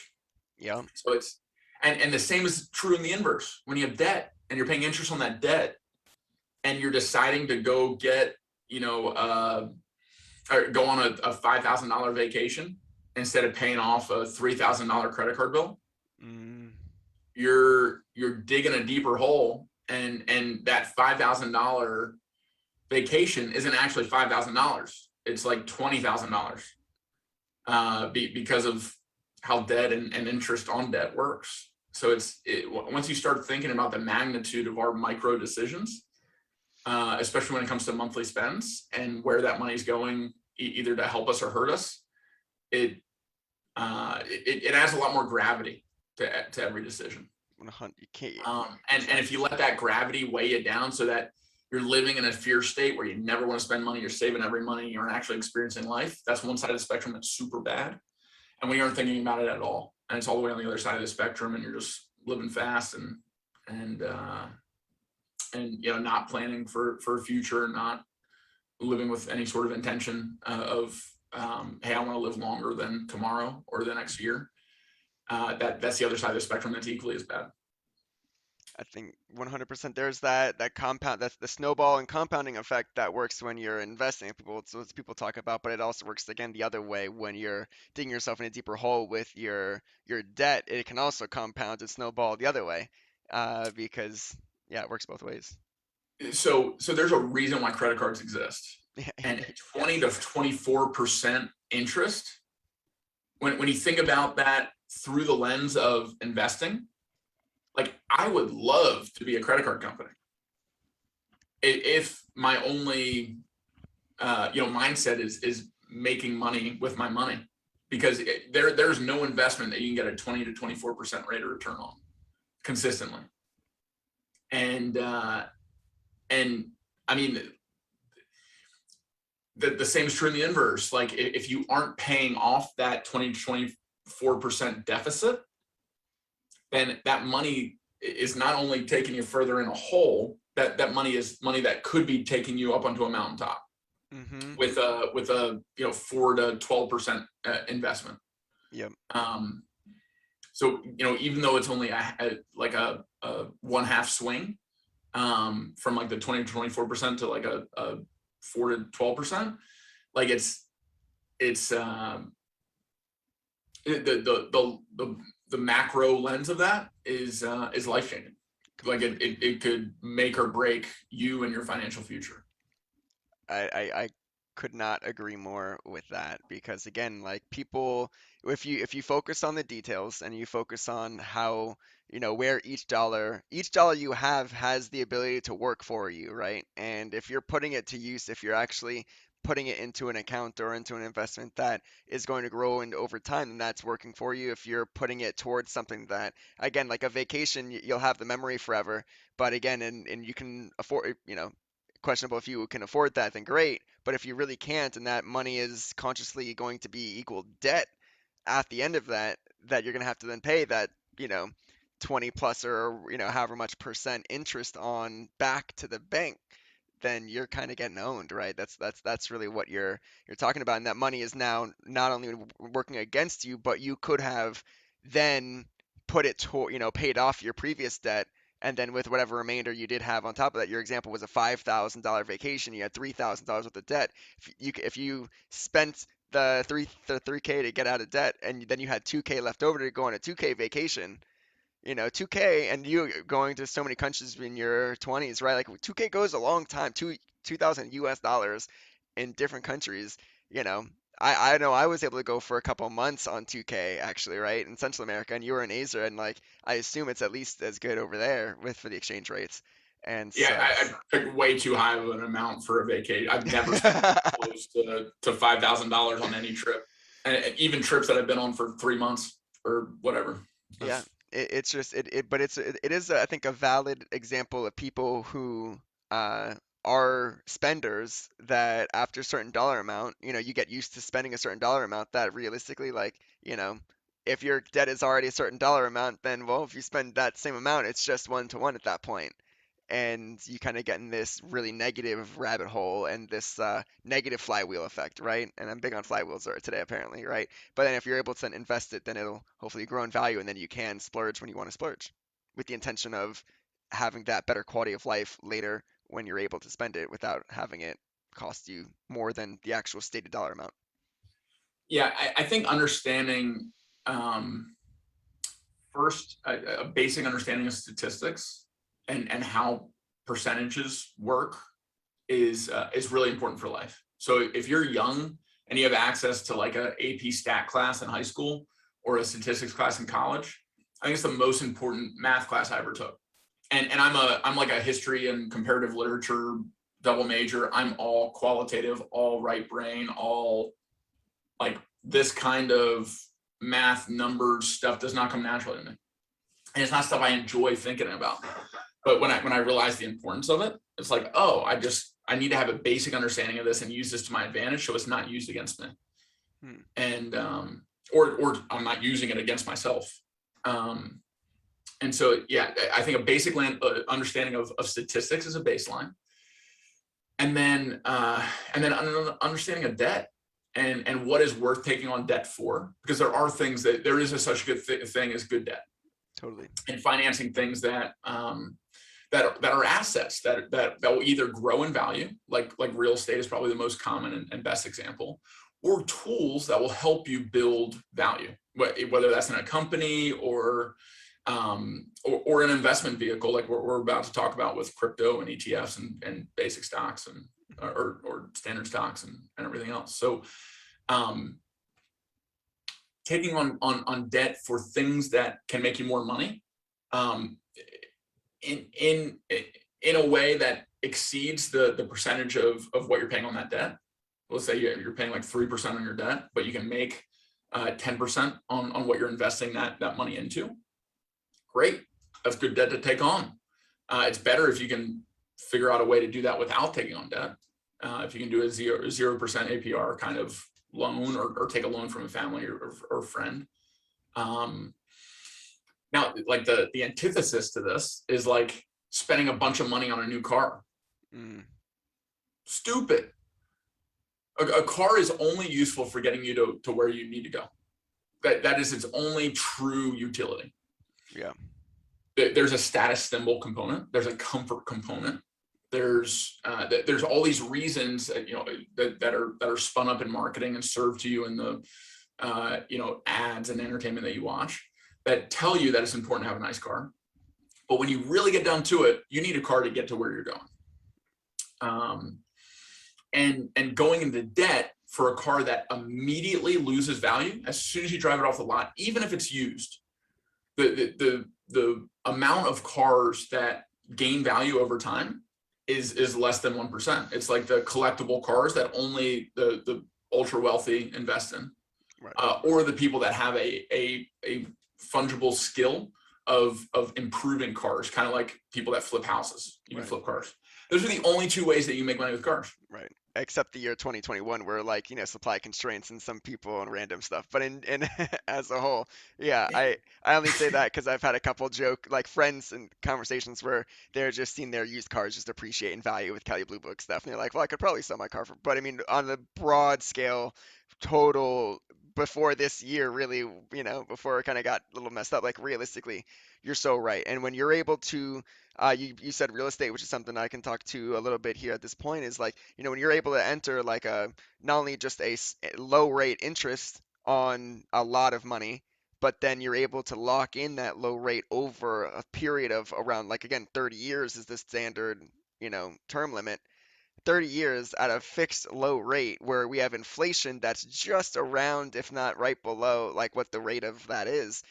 You're making money because after, again, like that fifth or seventh year is usually like the benchmark is like that, then that you're making money on your interest at that point for paying off the house, because that compounding effect in the opposite way is going to be super worth it. And Cisco agrees with you on the car.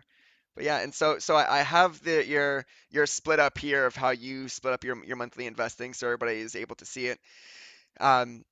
So again, the view here is basically just making sure, like, every month when you invest and you're able to put some money away, where does it go? And so here's your view where you're basically very much into stocks, crypto, and you keep some cash on the side. And so you want to talk us through this a little bit and really like what goes into your thought process here. This changes every month. This is a general framework of how to think about it, rather than like a structured every month this is what happens. Right. So the 5% cash is an important one to start with. When things like COVID happen and people lose jobs, people have a high degree of fear about where meals will come from or toilet paper will come from or whatever.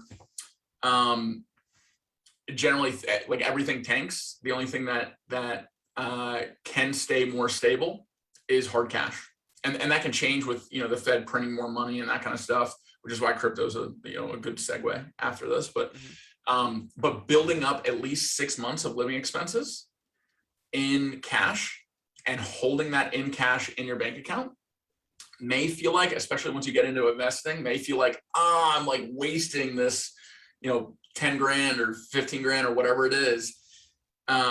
by not earning interest on it and not putting it to work. But what you're doing is kind of like health insurance. You're giving yourself a cushion and the peace of mind to be able to continue to live your life without having to make a decision out of scarcity.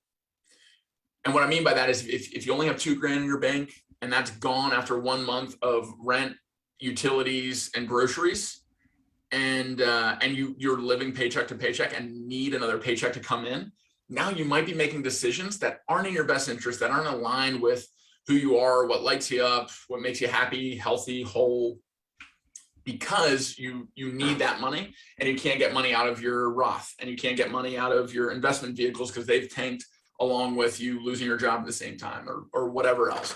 So you're protecting against the ultimate low end or low side risk of like everything bad happening at once, like a true rainy day.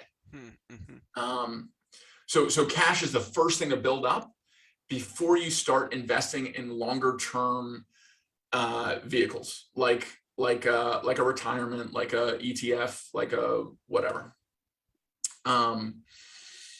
Paired with cash, and this is like super speculative and is definitely not investment advice, and it's just something to do your own research on and reflect on.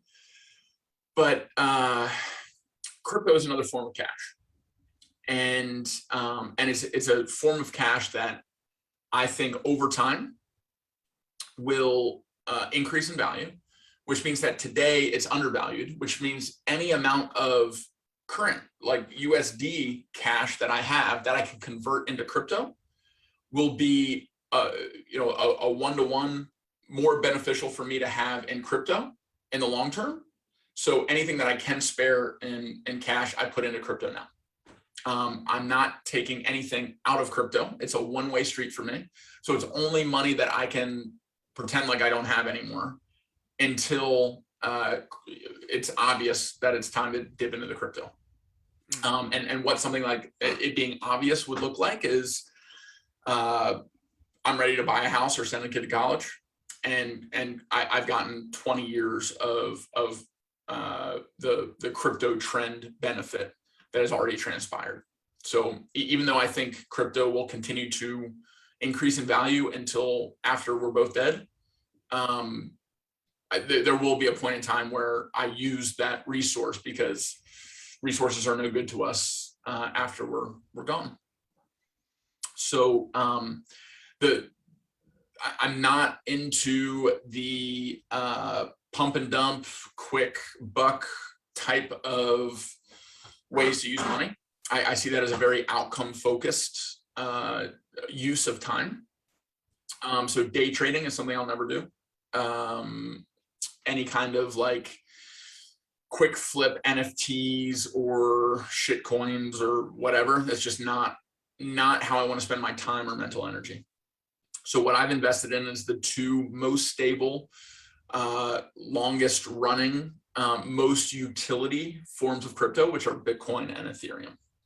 Bitcoin is like digital gold and will continue to raise over the course of our lifetime like gold, because it's a scarce resource, meaning it's limited how many Bitcoins can exist in the world, similar to land or real estate and similar to gold.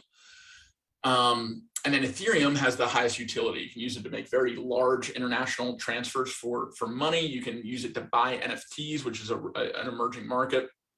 And people are building their blockchain products around Ethereum as a skeleton to make it functional. So as time goes on, I think that the big money play is investing in Ethereum. So once I got a Bitcoin, I was like, okay, I'm just gonna have a Bitcoin.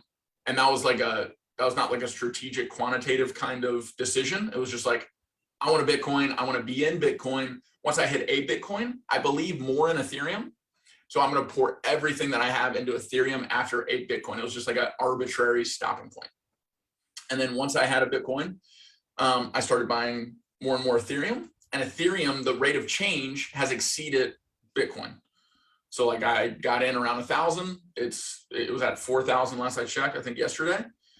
So that's a 4 times increase versus like, Bitcoin this year has gone from like 40 to I think 68 was the high a few days ago. That's not even doubling.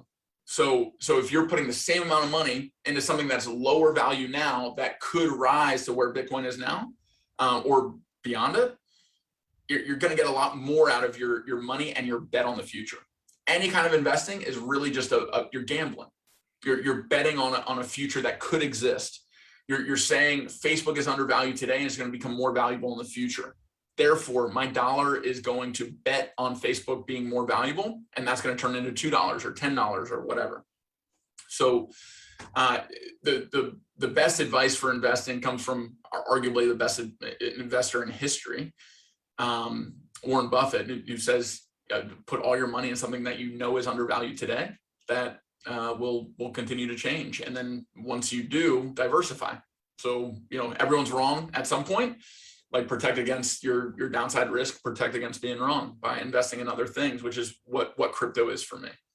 So Sam comes from the largest asset manager in the world, and they have these incredible products called ETFs, which function kind of like mutual funds or groups of stocks that work together to protect against downside risk and to steadily go up over time.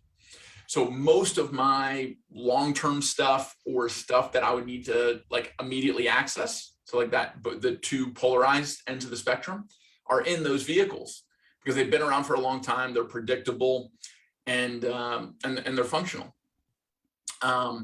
Anything that's outside of those boxes of what I need for retirement long-term, or what I need in the next 6 months, tend to fall into either like riskier investments like a crypto, or higher yield, more stable investments like a more aggressive ETF. And the longer that my time horizon is, so if it's 3 to 7 years or 7+ years, the more risky that ETF investment is, because over time it'll shake up to a higher percent yield. But in the short term, it might lose 10% in a year because of something like COVID. But over time, that will correct itself and be that 15% kind of yield over 30 years. Right. So that was a lot of information. Yeah, it's fantastic. Fantastic. Yeah, and let's we'll save stocks again for the last as well, because that will also dovetail into the next section of the conversation you're also trying to allude to as well. But with the cash conversation, first off, 100%, like making sure that you do have that ability to have your cushion to start where you started off with, super important. Making sure right now, visually for the people who are listening on podcast, is 5% cash, 40% into crypto, and the rest 55% is into stocks. And so having that baseline in cash is then, hopefully that can reflect however into your personal worlds, right? This is how we're using it today in this conversation. But again, this is the framework that again changes every month with Matt as well. But at least for this last review cycle, this is what it was since we spoke. And with crypto, you said again, this is a long-term play for you as well, right? So many of the people who I know who are very long-term crypto people have always been like, look, the goal isn't to sell crypto for even cash, right? Like we want to be able to create that world where crypto is the use case function to then buy an exchange or sell that, have that tangible value in real life to be able to be used digitally. And so a lot of people who I know who are deep crypto, like Ethereum, what you're mentioning, is going to be the future cash, the next iteration of that digital currency. And then Bitcoin, people say, is the equivalent in gold. How much of research did you do? Like, explain a little bit of like when you first got into crypto, and what were some of the first key elements or factors that now make you such a ardent believer, obviously, with such a high percentage of your monthly investing going into this space. So the same friend I brought up before, who's a chef and got Crohn's disease, is the first person that told me about crypto. And with him, I got, it was like $200 in Bitcoin, maybe a little bit more. It was like 250 or 300. In like I guess like freshman or sophomore year of college. So like 2009, 2010. Which, I mean, exploded. I think what $250 then would be like 20,000 now. But the way that I, no, it would have been more. But the way that I thought about it then was like, hey, you know, this is money that I can lose and it would go away. It's something that I want to learn about, so I'm going to put some money into it so I pay attention to it. And it's something that does have some sort of utility today. Like I love buying weapons on the dark web. And I'm just kidding. I was about to say, I was like, whoa, okay, like how's before we start, I was like, you take the conversation wherever you want. If that's the conversation you want to have, let's do it. No. I've never been on the dark web. I don't know how it works. But that's early days, like the only way That's crypto really was being used. Yeah. And then the video game that I've been playing since I was 14 that I pay monthly for, started accepting it for like in-game purchases and membership to the game. And so I was like, okay, like I have this, it's gone up over time. I'm basically getting like a free game out of this. So like, I guess in college, I started paying, it's like $5 a month to be a part of the game or whatever. So I'm paying, you know, I'm chipping away at this like nest egg of Bitcoin that I had. And when it makes me squirm to do the math now. But, you know, I look back, I'm paying like $1,500, $2,000 a month to play this game. And it makes you realize like, wow, okay, this is how investing works. This is how micro decisions become macro events in life. Wow. And so that immediately made me switch my brain into, I'm not spending any crypto. Like it is a long-term play for me because I saw that happen in college and I only want to learn that lesson once. Wow. Yeah. So, and I shared that with one of my best friends, Marshall Mosher, runs an adventure company, is learning how to kiteboard. We were in 𝗿𝗂𝘀𝗃 a month ago, one of the top kiteboarding destinations in the world. And he found a world champion kite surfer to take lessons from. And the kite surfer requested payment in Bitcoin. And so I was like, dude, 2-3 years, you're going to look back and be like, I was paying $1,000 for a lesson that would have cost me $150 in USD. If you believe in Bitcoin, which he does. He has about 90% of his portfolio in crypto. Wow. And I'm about at 40, depending on where, you know, Bitcoin and Ethereum are at any given time. And so when I said that, he was like, oh shit, like, you're right. And you know, his rebuttal was, well, I could, you know, pay him in Bitcoin today and then just repurchase the Bitcoin in USD. And I was like, yeah, if you actually do that, great. Yeah, but if you're not doing that, then this is what you're losing. Yeah. Wow. Yeah. So once that shifted in my head, I was like, okay, this is a one-way street for me, just like the Roth IRA is a one-way street for me. Because all of my most aggressive traditional investments into stocks, bonds, mutual funds, and ETFs are in my Roth IRA because you don't get taxed on the gains. So the most aggressive that I can be in my Roth, if I get a 20% return, a 50% return by being super aggressive, I don't have to pay tax on any of that. Whereas anywhere else I'm aggressive and earn a gain, whether it's in a traditional IRA or in my regular portfolio or whatever, I get taxed on those gains. And that'll extend to crypto. Right. So yeah. So thinking about how like our tax system works, thinking about how retirement incentives work, like a 401k or a Roth, and then using that to your advantage, treating it like I treat it like a video game. You know, like I'm not gonna give this so much gravity that it consumes my life. But every once in a while, when I'm in the mood to make money moves, I'm gonna play the video game of money, and I'm gonna use these tax law rules to my advantage. I'm gonna use these being an entrepreneur, having an LLC, buying assets or paying rent through my LLC instead of my personal. Right. I'm gonna use that to my advantage. So I'm not taxed as much on the corporate side. Or I'm not taxed as much myself because I'm not paying myself a high salary. I'm just buying everything with my business because then I don't need to buy things personally. So using all of these different games that are constantly going on that credit card companies have created or a government have created or whatever, learning the rules and then playing the rules effectively is essentially what life is all about. This is all, I don't want to diminish the magnitude of life by saying it's all a game, but you can treat it all like a game and maybe have more favorable results if you do it that way. Right. I'll say it's like you also equated life to a game as just to stay alive is really the key component. Then the currency of it is basically, some you can play to, is that what you're gonna say? Didn't say that. So I don't think that the meaning of life is just to stay alive. Otherwise, I'd be living my life extremely differently. I wouldn't be fighting for sure. I wouldn't be, hiking dangerous mountains or whatever, and putting myself in harm's way pretty regularly. Goal But of life. what I said before was if the the game of life, if the point of it is to stay alive, then making decisions that optimize to that end are important. But I think it's more important to have a purposeful and meaningful life. It's more about the impact in your years rather than the number of years. Mm-hmm.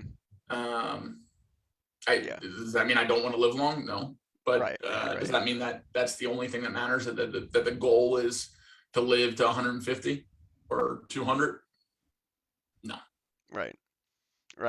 And before we get too far away from it as well, you said the game that you've been playing since you're 14. I know last time we were together, we were talking, and we had a very animated conversation around. I think it was RuneScape. Is that the game you're referencing here as well? Which game is That's that? the game. Yeah, that game has taught me more about life than any high school or college class, any kind of like, get rich quick course on YouTube or whatever. It's basically if you view your life like a game and you're playing these tax law games and you're playing the stock market game and you're playing the health game, RuneScape and games like it, RPG games, are a really good way to test theory in a relatively safe environment. And RuneScape taught me the stock market. It also taught me the concept of min-maxing, minimum amount of time or effort put in for the maximum amount of results, and which is how I live my life and run my businesses. And it's something that's kind of fun, but more so is useful. I mean, the game is more like a job than it is like a Candy Crush or like a brainless dopamine kind of engine. You don't get much dopamine from this game, but what you get is frameworks to think about life through, and it cultivates the kind of like hard work, persistence, etc., that's needed to achieve any kind of end that you would want. It's ironically, it's kind of like a game about setting and achieving goals. Yeah. Look, hey, I think as somebody who works in gaming, and I know you also are a big gamer slash announcer as well in a couple different capacities. I think that games do have a lot of utility For sure. beyond what a general stereotype is. But I think that there's definitely a lot of ways that stuff like that could also be implemented in our educational system to be able to teach, people differently, right? Not everybody, we're still learning how to learn as a society. And I think with games like RuneScape and other games that are more on the RPG and or strategy conversations, if they're able to be built up in a way that is educational and fun, uh, then we might be able to have a very different system now or in the future than we do now, which is a different dynamic and a whole other conversation. As somebody, I know a couple gaming ed tech startups as well, but it's definitely a really cool space to be in. And it's cool that, you were able to also get that exposure to cryptocurrency and other, again, min-maxing strategies with the video game too. So shout out to RuneScape and everybody who's playing different dungeons and all the Reddit forums and all the above. Yeah, probably my biggest bet on the future is virtual reality, I love VR. which has its birth more or less in gaming, Hmm. and is something where, in the same way that our parents were wrong about gaming, of hey, you shouldn't be putting time into that or as much time into that, I think our generation will be wrong about VR Ooh, for our that's kids. interesting conversation. Interesting conversation because uh openly, I think that VR, I think that more people who I talk, maybe it might be again who I'm around, but like more people I think are pretty bullish on VR and AR specifically, but having headsets that are able to interact within the environment and give you the opportunity to be in different places without having to leave your room or living room or whatnot. Um, It's a noisy minority. hmm, Um, yeah, I mean, if that were true, then there would be a lot more mass adoption right now. Like a $300 price point for an Oculus Quest 2 is not prohibitive. yeah. It's a prioritization, and people are prioritizing other technologies and other ways of life right now, which is why Hmm.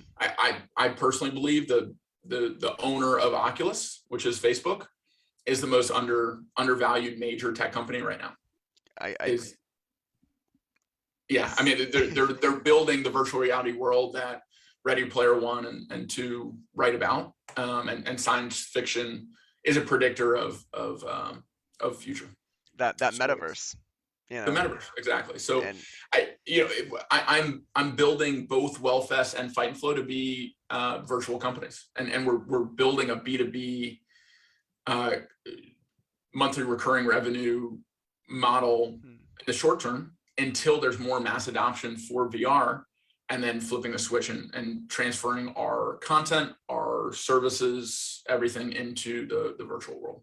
incredible, incredible.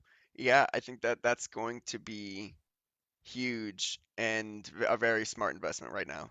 Because for those of the people, for anybody who's listening or watching to this that haven't tried VR yet, it's an incredible experience, and the technology since I've been working in this space has only gotten better. 5 years ago, you had to be tethered to this $2,000+ PC to even get a really smooth, exciting experience in VR.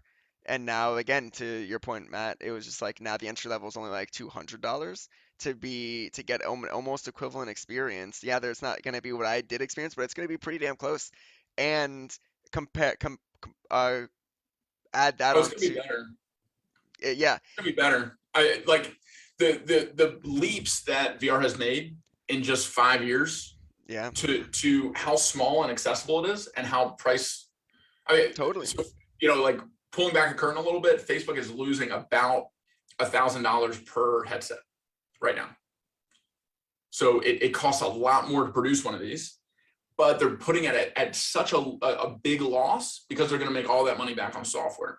The metaphor that did it for me is the same way that computers evolved and were eventually adopted.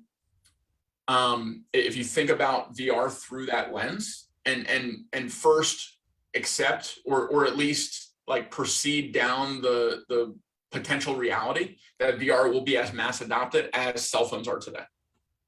Everyone has an iPhone. I think everyone will have some sort of wearable or some sort of access to VR that is part of everyday life. That is the bet on the future that I'm making. That is not a sure thing, but I yeah, think is a likely potential outcome. it's interesting. If you believe that, then we are in the 80s of VR.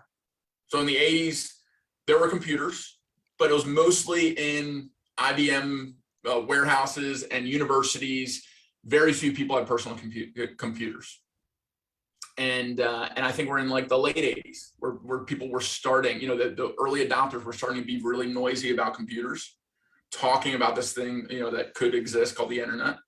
And then starting to actually invest in this, both as a asset, like a computer, and as a career, computer programming and support and that kind of thing.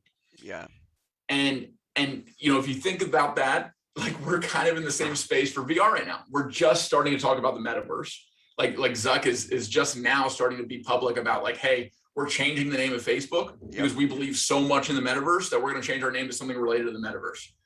That's a big statement. yeah, One of the most successful companies in our lifetime is changing their whole name and business practice to gear towards this thing called the metaverse. yeah, yeah, That's like the internet. yep, That's going to connect 100%. us all in a way we've never been connected before, being able to interact in VR. What made me buy a Quest 2 was I was with Marshall Mosher, and he took me to a virtual networking event. And this Yeah, virtual networking event was for virtual event planners. And we met in a 2 scale rendering of Burning Man. You could walk around Burning Man like you I walk know around this. the playa. Yes, I And I think I've heard of met this. people that all I had to do was press a button on my handset to friend them on Facebook. We were talking about how we could do virtual events, what they do in real life, when they're coming to Atlanta, whatever, and boom, there's a friend. And it removed any kind of like social anxiety about being at a networking event and talking to someone and going up to someone, because you're this little avatar bouncing around. You can like be whoever, do whatever. Right. But if you wanted to use it productively, the option was there. Insane. And so when the first connection came through VR, I was like, oh shit, I get it. Like it might be early days, caveman days, where we're this little like cartoonish avatar, and there's like 2,000 people in VR at any given time worldwide. Yep. Going to events like this or engaging in any kind of multiplayer experiences. But that just says there's a ton of opportunity in it. That it is so early days and so undervalued that it is worth putting time, effort, money into VR. Yep. There was an incredible experience I had with Taylor Freeman. I think you know, which is why I say his name. He's also a friend of Jared's, and we met. I was in my office in Santa Clara here, and I had some headsets with me, and he was in Brazil, and it was the first time we met, and it wasn't through an application. It was actually through a Chrome-based software that he and his team had been building at Axon Park, and I was just meeting him in this virtual environment in an avatar that was, again, all this was done through Chrome, but again, a plugin. It wasn't the Quest. It was an old school. I think I had it was just a standard Oculus at the time, one of the second generations, and we just had this huge discussion, and I just couldn't stop laughing. It was the most, you know, interesting experience to just a natural euphoria of acclimating to the space and being able to feel like I was in another location that talking with a stranger, but feeling really close with them at the same time because we're still seeing animations based off of the controllers that we're holding. It was a really cool, and then similar to your experience, like it was such a selling point on the future of VR beyond just the games that I've played and have posters on in the back right here. It's like this is an incredible opportunity space to execute and operate in on. And I think in the future, everybody's going to have some sort of headset, whether and that will likely potentially even be able to change between AR and VR dynamically, and maybe zero, like an actual reality, like not even like the augmented reality, but just have like the heads-up display. And I think that's happening sooner than we think as well. There are other companies that'll plug like that are just on it. There's such an opportunity space here. Um, Very excited about the future of VR and AR. Incredible conversations. Um, but I know we're coming up on just past 2 hours here, so I appreciate the time here. I want to make sure with stocks, is there something you wanted to say here before we close on the last segment? I think the last segment is Stocks. essentially stocks. Mhm. So yeah, we can go ahead and segue. Perfect. And so here we have basically how you allocate your assets here. So right here we're able to see. I'll just run through it so everybody has it. It's 16% into a retirement account. We have 5% cash, 40% crypto, as talked about before, and now we have really that the meat here is what we've been alluding to pretty much since the first opening here is how you have your investments pretty much categorized into different timestamps for you to access these. And I think we'll talk more about that. But you have 0 to 6 months stocks and savings. You have 6 months to 1.5 years of stocks and savings, and you have 1.5 years to 3 years timeline, and a 3 to 7 year time horizon with those stocks and savings. So um, yeah, maybe share some more with where do you want to start with this view now being presented. And the last thing I'll say for those of you guys that are visually seeing this, there's a red bar around the time horizons because all those are effectively stocks as well, but aren't classified specifically for retirement. Yeah, and thanks for building this. So I guess where to start here is retirement. There are certain things that you can't catch up on, and what I mean by that is For most stocks, it matters when you get in, but it doesn't matter as much as with retirement vehicles. So you can buy Facebook stock today. You could buy Facebook during a dip in 5 years when it gets down to the same price that it is today, and it will function the same way.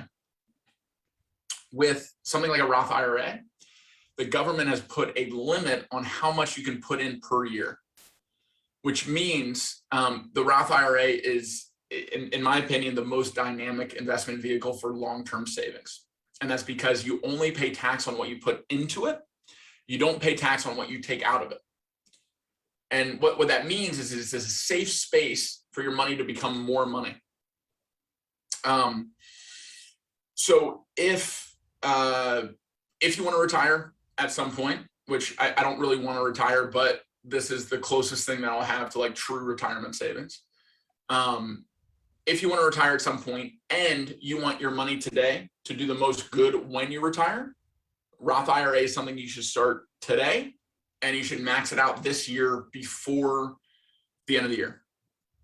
And the reason being is once that year is done, you can't say, hey, here's $6,000. This is for last year. The government's like, no, it doesn't work like that. That $6,000 is for this year. And by the way, you can't put anything else into this investment vehicle anymore. So it functions on calendar years. So before December, start a Roth, put what you can into it. And that's the only time in 2021 that you'll ever be able to contribute to that Roth. I recommend starting this before you start any other kind of investment vehicle, like a 401k, if it isn't already established for you by your company and has super favorable matching, or before a traditional IRA where you do pay tax on the gains. So you don't pay tax when you put money in, but you do pay tax when you take money out. Mm-hmm. For a traditional IRA, it kind of works as the inverse of a Roth IRA. Right. So retirement, that's how I think about it. I max out the Roth every year. I put as the really risky, high potential yield investments in the Roth, so that I'm not taxed on the gains. The traditional works the opposite way, because I'm not taxed on what I put in. I put as much, because I'm not taxed on what I put in. I put as much in as I can, and then I make more stable investments in that.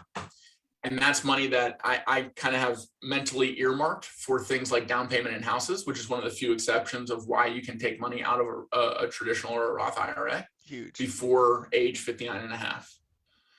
So under, like a really basic principle in life from Kotler's 7 Habits of Highly Effective People is start with the end in mind. So if you're starting to think about money, start with the end in mind.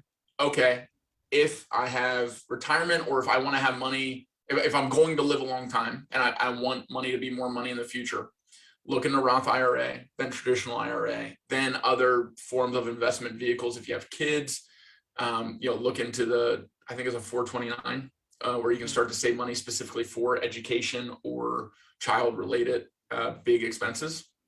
So like medical falls into that. I think co-signing on like a lease or a house falls into that. I think it's a 529 actually. 529. I was just looking it up. Yeah, it's a 529. Yeah. 529. But those types of things are all just like little games, right? They have their own rules. You figure out how to min-max them and how to use them to your advantage. You only have to do that work once, and then it's into your system of like, okay, $550 per month is going to go into my Roth, and that'll max it out before the end of the year. Done. Yep. Moving on from that, once you fill up that bucket that has a limited time horizon and that is super beneficial if you actually use it and max it out, then you move into these like time buckets. So moving from starting with the end in mind, retirement, to 3 to 7 years. Even thinking 3 to 7 years out for me is super, super difficult. So like all my catch-all that isn't super long-term retirement savings just goes into 3 to 7 years. And it's a very similar investment strategy to what's in the Roth. Because it's so far out and it's not something that I can actually wrap my head around, I'm pretty aggressive with that. Right. So I'm shooting for like 10 to 20% returns. Per year. No, like over time. Over time. Okay. Yeah, it was before I take it out. On average over year over year over time though. Yeah, Or, yeah. yeah. Well, I think we're talking about different things, because year over year, it's not going to approach that I see what you're saying. in a given year. It's like over the course of 10 years, Right. that is what it'll likely return. Got it. Yep. I shouldn't even say likely. That's what it It's could return because of how it's structured. right. That's the goal. That's the target range for Yeah. return. And as I get closer to the present, so that like 1 to 3 or 1.5 to 3, 6 months to 1.5, 0 to 6 months, I get less and less risky, because there's a higher likelihood that I need to use that money more immediately. Yeah. So that's things like I'm looking into buying a house with my friend Marshall in 𝗿𝗂𝗃𝗃 as an investment property. We can use it when we go down there and want to kite surf, but when we're not there, it's a highly desirable Airbnb type of location. And I'm probably going to buy that in the next 0 to 6 months. So I'm either going to keep that money that I'm going to use for that down payment in cash, or I'm going to put it into my 0 to 6 month bucket ETF, which gets a very low rate of return, but it does go up over time, more than just keeping it in a bank account would. And then, you know, I'm going to be able to use that before March or whenever 6 months is. So if you reach out to me personally, I'm comfortable sharing those like what ETFs I use in each of those buckets. They're the same ETFs that Sam uses for the same buckets. So it's I think 3 of the 4 are BlackRock products, and the other one is non-BlackRock. Okay. So those are the buckets. That's kind of how they work.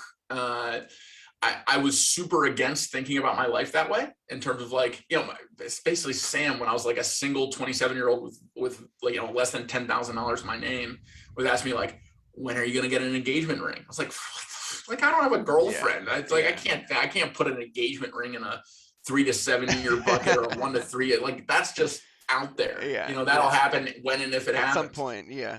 Yeah. And then, you know, like revisiting that kind of thing now, it's like, oh, well, maybe I can start to put a little bit more like time horizons or parameters around when a house or a ring or a car or whatever would happen. Yeah. So I'm getting more understanding of how that stuff works and how it fits into like how my life is progressing and everything else. So it can be kind of a daunting task to think about your life as like, you know, I want to buy this by this time. At least it was for me. And some people respond really well to that. Like my dad responds really well to that. But it's still a worthwhile way to do it, even if you're just putting everything off until 3 to 7 years, and that's the only bucket that you're using right now. Yeah.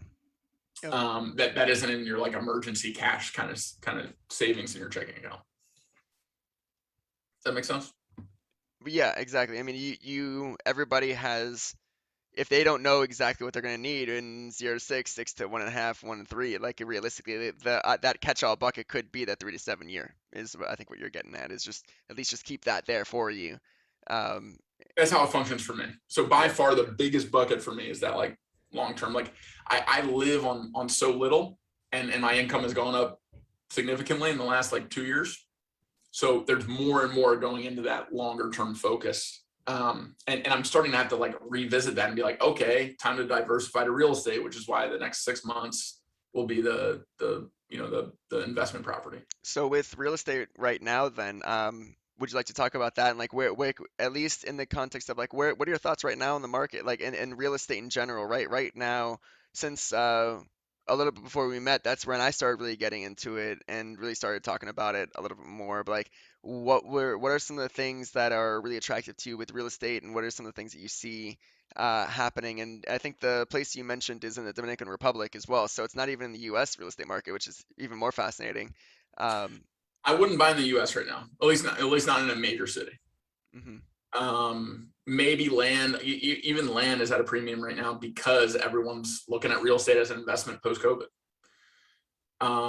People will always be looking at real estate as an investment though. Like there's only so much land, especially in like hot epicenters, that you can buy. There's only so many houses that exist or that can be torn down to build a new one. So it's a scarce resource. that's highly valuable and will in general continue to go up over time. So it's very rarely a bad investment to put your money into real estate. I think when it is a bad investment, it's the same kind of thought process as a car. Are you getting a McMansion to impress your influencer friends in LA, and you can't actually afford this thing, or it won't actually give you any sort of business utility? Or like, you know, like why are you doing it, and what is it actually doing for you? If you're investing in like a multifamily or a house that you can rent out to a single family in a nice part of town, or a vacation kind of rental, like what I'm talking about with 𝗵𝗵𝗸𝗲, now you're talking about an actual investment in an asset that can give you a rate of return and that can provide some sort of lifestyle benefit. Yep. And I tend to prioritize lifestyle design over resource ROI.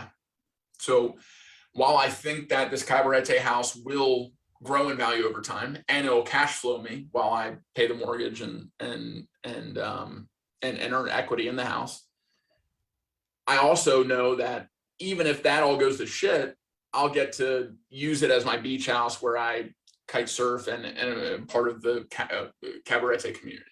Yep. And even if, you know, so even if the money's taken out of it, it still checks the box of like a massive increase to my fulfillment and enjoyment of life. Now, like, this is a money podcast, so if you're maximizing like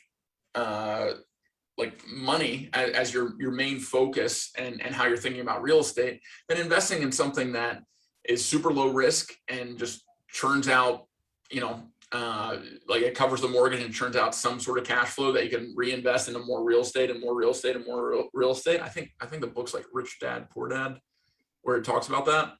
And that being like an investment strategy for the rest of your life. That's awesome. That's a great way to do it. If you don't mind dealing with tenants and fixing up things that break and all the things that come along with owning real estate.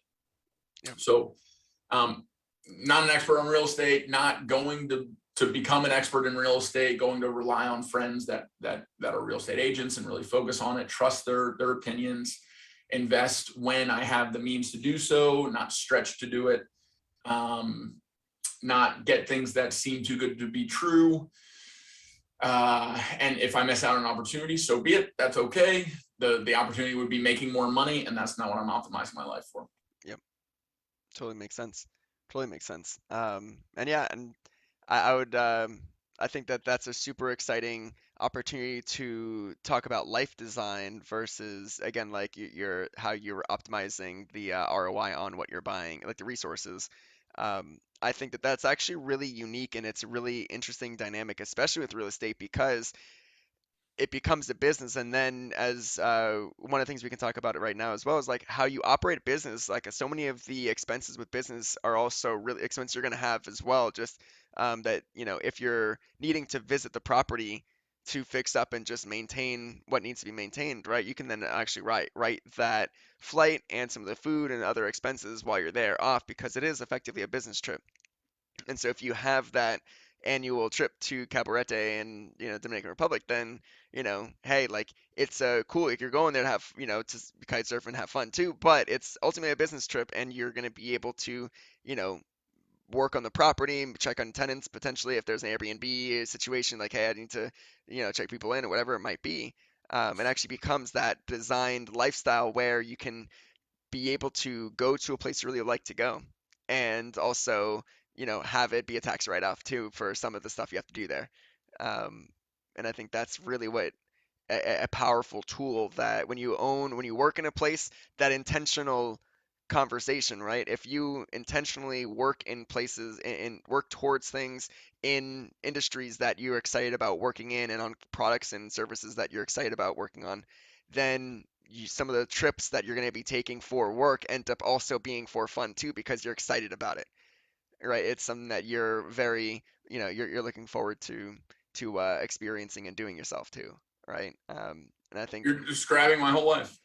yeah, Yeah, I mean the cost savings or the cost synergies that exist when you're a lifestyle entrepreneur are immense. So I pay myself very little on paper.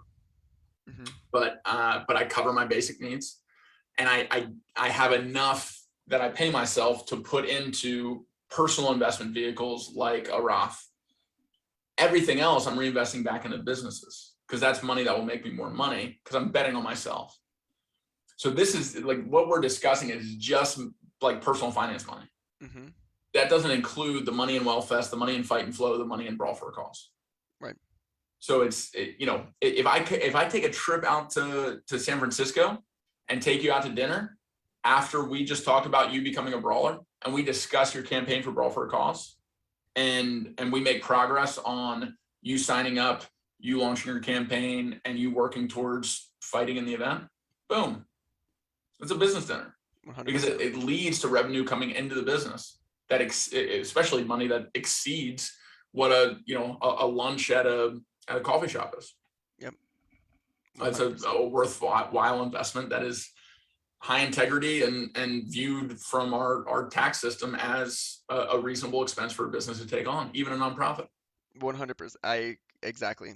That's and it's a perspective that uh really people who aren't in the entrepreneurial mindset or aren't in family, aren't exposed to, don't know about. And it's one of the tools of the air quote like the rich that people can turn on. It's one of those switches. It's the game that you're talking about. That's like, look, you know, these things are there to really provide real value, right? Like, I mean, these are being written off as taxes, but like because it saves money. But at the end of the day, it's like you're also you're building your nonprofit, you're building WellFest, you're building Brawl, you're building, all the different projects that you as an entrepreneur are building up and creating value on one end to society.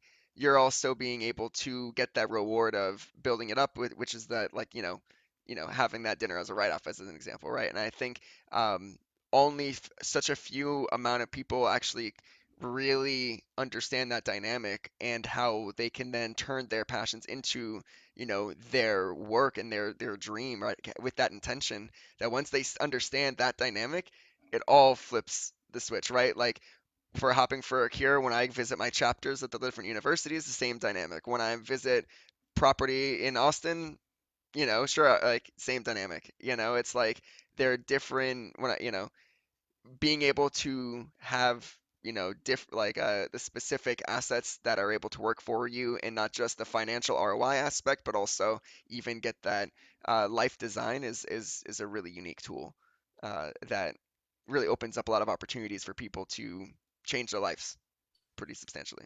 Yeah, and lifestyle design isn't just like saving on cost or saving on tax Right. because you're using money in a business in a strategic way. Lifestyle design is also like the filters that I talked about before: passion, purpose, play. Like, am I putting money into something um, like day trading? Like the smaller crypto coins where it's going to get me a high rate of return, but I'm spending money just getting like resource ROI? Or am I putting money into something that I can like invite friends to, have beach parties at, teach people how to kiteboard at, building a community in *𝗿𝗶𝗸𝗏 around kiteboarding, mindfulness, movement? Like, how is this going to enrich my, not just my bank account or my, the check that I have to pay to the government every year, Hmm. but how's it going to improve my actual like fulfillment and enjoyment of life and my time spent before I die? It's really the only important thing in life. Like Yeah, money is a tool for that. for happiness to experience, you know, to experience new things and to be happy. I think happiness is a part of it. I don't think happiness is the meaning of life. Right, right, right, right. But I do think that balance of fulfillment, and that's like purpose, hard work, my life means something, and enjoyment, which is like I'm not miserable while I'm doing this. I'm not like God bless her, but like a Mother Teresa or a Gandhi type. I'm Hmm. like starving to serve others. Like Right. God bless those people, glad they exist. But like I'd like the fulfillment and enjoyment to be in balance. Yeah. And again, the three P's, passion, purpose, and play, are huge. And that is what you're getting at there, which is I like that a lot. I like that a lot. Um, and then just looking at what we have here, do you want to talk more about crypto and or the cash as well? I know we spoke a lot about that already. I'm not I think sure we if covered that. Yeah. um, with one of the things I like to usually ask as well, different accounts. Obviously, you mentioned BlackRock a couple times. I think we spoke about separately with crypto with BlockFi. Is there any specific or group organization account that you do recommend more than any others that you just have been a part of that you think is worth mentioning or recommending? Sure. Yeah. All personal decisions and not advice Right. again. Um, but the decisions that I made was to take my money out of like bit wallets or Coinbase or the other options and put it all into BlockFi. Hmm. The reason I did that is because BlockFi, when I signed up for it, gave 6 to 8% on any assets held in BlockFi. And for a frame of reference, banks will give you like 1, sometimes 2% for money held in their bank. For savings So accounts. BlockFi is a new age bank that allows you to hold money in crypto, but you can also hold in USD and earn the same rate of interest. So the more money that, as long as you trust that crypto is going to be a thing and that BlockFi is going to stay a company and some sort of legislation is going to make them obsolete and kick them out, then holding your money in BlockFi is 3 to 4 times more valuable than holding it in a traditional bank account, Yep. even if you don't buy any crypto. Yep. So I hold all of my crypto and some of my cash in BlockFi to earn higher interest month over month. Yep. And when you say USD as well, like you're talking about the stable coin like GUSD, or you're actually does it actually allow you to store USD? I might be wrong on this, but I think GUSD GUSD. follows the same um, Yeah. cost or not cost value as USD. Hmm. So holding it in GUSD tracks at what the US dollar's at. Right. It's pegged to the USD effectively is the term. But yeah, I just wanted to make sure it is GUSD from my understanding. I don't think it's like actually cash, but it's so GUSD is just like the stable coin. It is the crypto equivalent of a USD that doesn't lose value compared to the dollar, it doesn't make value compared to the dollar. It's just, pegged at the It same is the price. dollar. It is the dollar. Yeah, and so I love BlockFi as well. Big person on that. And then yeah, you also use another account that I reference a lot, which is Wealthfront as well. Are you do, Yeah, we can talk about that. So I 2014, I was listening to Tim Ferriss' podcast, signed up with his link. I think I put 1,000 in, and then I set up an automatic deposit into it that was $100 a month, and it's performed well. yeah. But like I named the account Trusting Tim Ferriss, and it was just like a way to like uh, financially say that Tim Ferriss had a big impact on my life, that I support what he does, and I trust him Yeah. enough to put money behind that trust. And so that's the only reason I put money in WellFest. I check it once a quarter. Don't pay much attention to it. The benefits of it is it does all the same like habits and actions that a financial advisor would do for you, but it does it without emotion and as organized and punctual as a machine can be. Right. So things like tax loss harvesting or dividend reinvestment are things that this does automatically that otherwise you would either have to know how to do or pay a financial advisor to do for you. Yeah, and then there'd be a delay with sometimes the financial advisor would need to like get your confirmation to do certain things as well, where when you're signing up with a robo advisor, they're just like, look, you're trusting us to do these things. The only X factor is if you're switching types of funds or investment vehicles, Mhm. which is cool. Yeah, and those are honestly the two main accounts that I do talk about all the time and link people to as well. Yeah, So I have all of my investment accounts and my Roth and traditional in Merrill Lynch because I bank with Bank of America. yep, yep, and that makes sense. That makes sense. Cool. And so we have some final questions. I appreciate you sticking with us for so much time, obviously. And again, if there are any other final questions for people, listening in, live on Facebook here. Feel free to type those in the chat right now as your last opportunity. If you guys have questions listening later on YouTube or Spotify or Apple or another platform where the podcast is available on, feel free to reach out. I'll still try to get some answers for you as well if you have good questions. But I do have some, unique. This is the last fun part of the show here where I just ask you uh, just standard fun final questions of really what you do with your money and Let's do it. other things. So, are there any quirky slash unique games or activities or tricks that you do, or you like with your money and or how you use your money, like rounding down or up on purchases, savings, any transfers, anything that you just like kind of think about that's not really the biggest of deals, but it's just like a little fun game that you might play with yourself.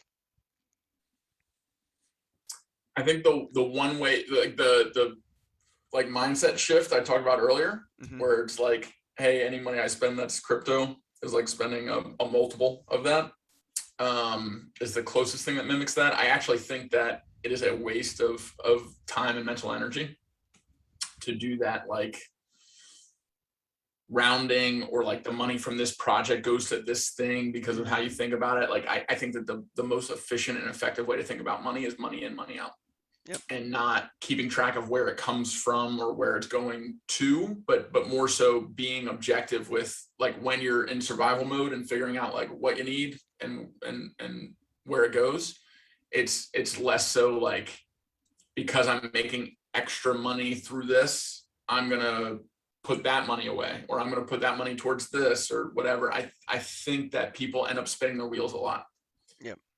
With that kind of like thinking and activity, rather than being like, this month I made $3,500, and this month I have $2,200 worth of expenses. So what am I going to do with that extra $1,300? Is I think how you should be thinking about it, Yeah. to save time, effort, money. Makes sense. Yeah. And it's definitely interesting to hear what people do. But yeah, ultimately it can potentially be detrimental. You just spinning cycles and ultimately, I will depends. say one game you can play with yourself is like, how can you rewire your brain to get off on saving money? Yep. Like, how can you rewire your brain to get a little dopamine hit when you're like, fuck yeah, I just got a free meal, or Yep. fuck yeah, I just uh, like set up an LLC to make my asset purchases in, or to pay half my rent with, or Mm, whatever. yep, for sure. Yep, I think that's good. Yep, finding, creating maybe like a business or some sort of that. How do you create that dopamine hit for you with saving and or investing that money to give you that extra If you have ROI? a social media account, start an LLC, because then you can be a lifestyle blogger, even if you have 5 followers, and everything having to do with your lifestyle, which is what you describe it as, can now be written off as a company expense. Awesome. Like it's so much money left on the table, or money paid to people that you don't necessarily need to pay it to. Not doing it that way.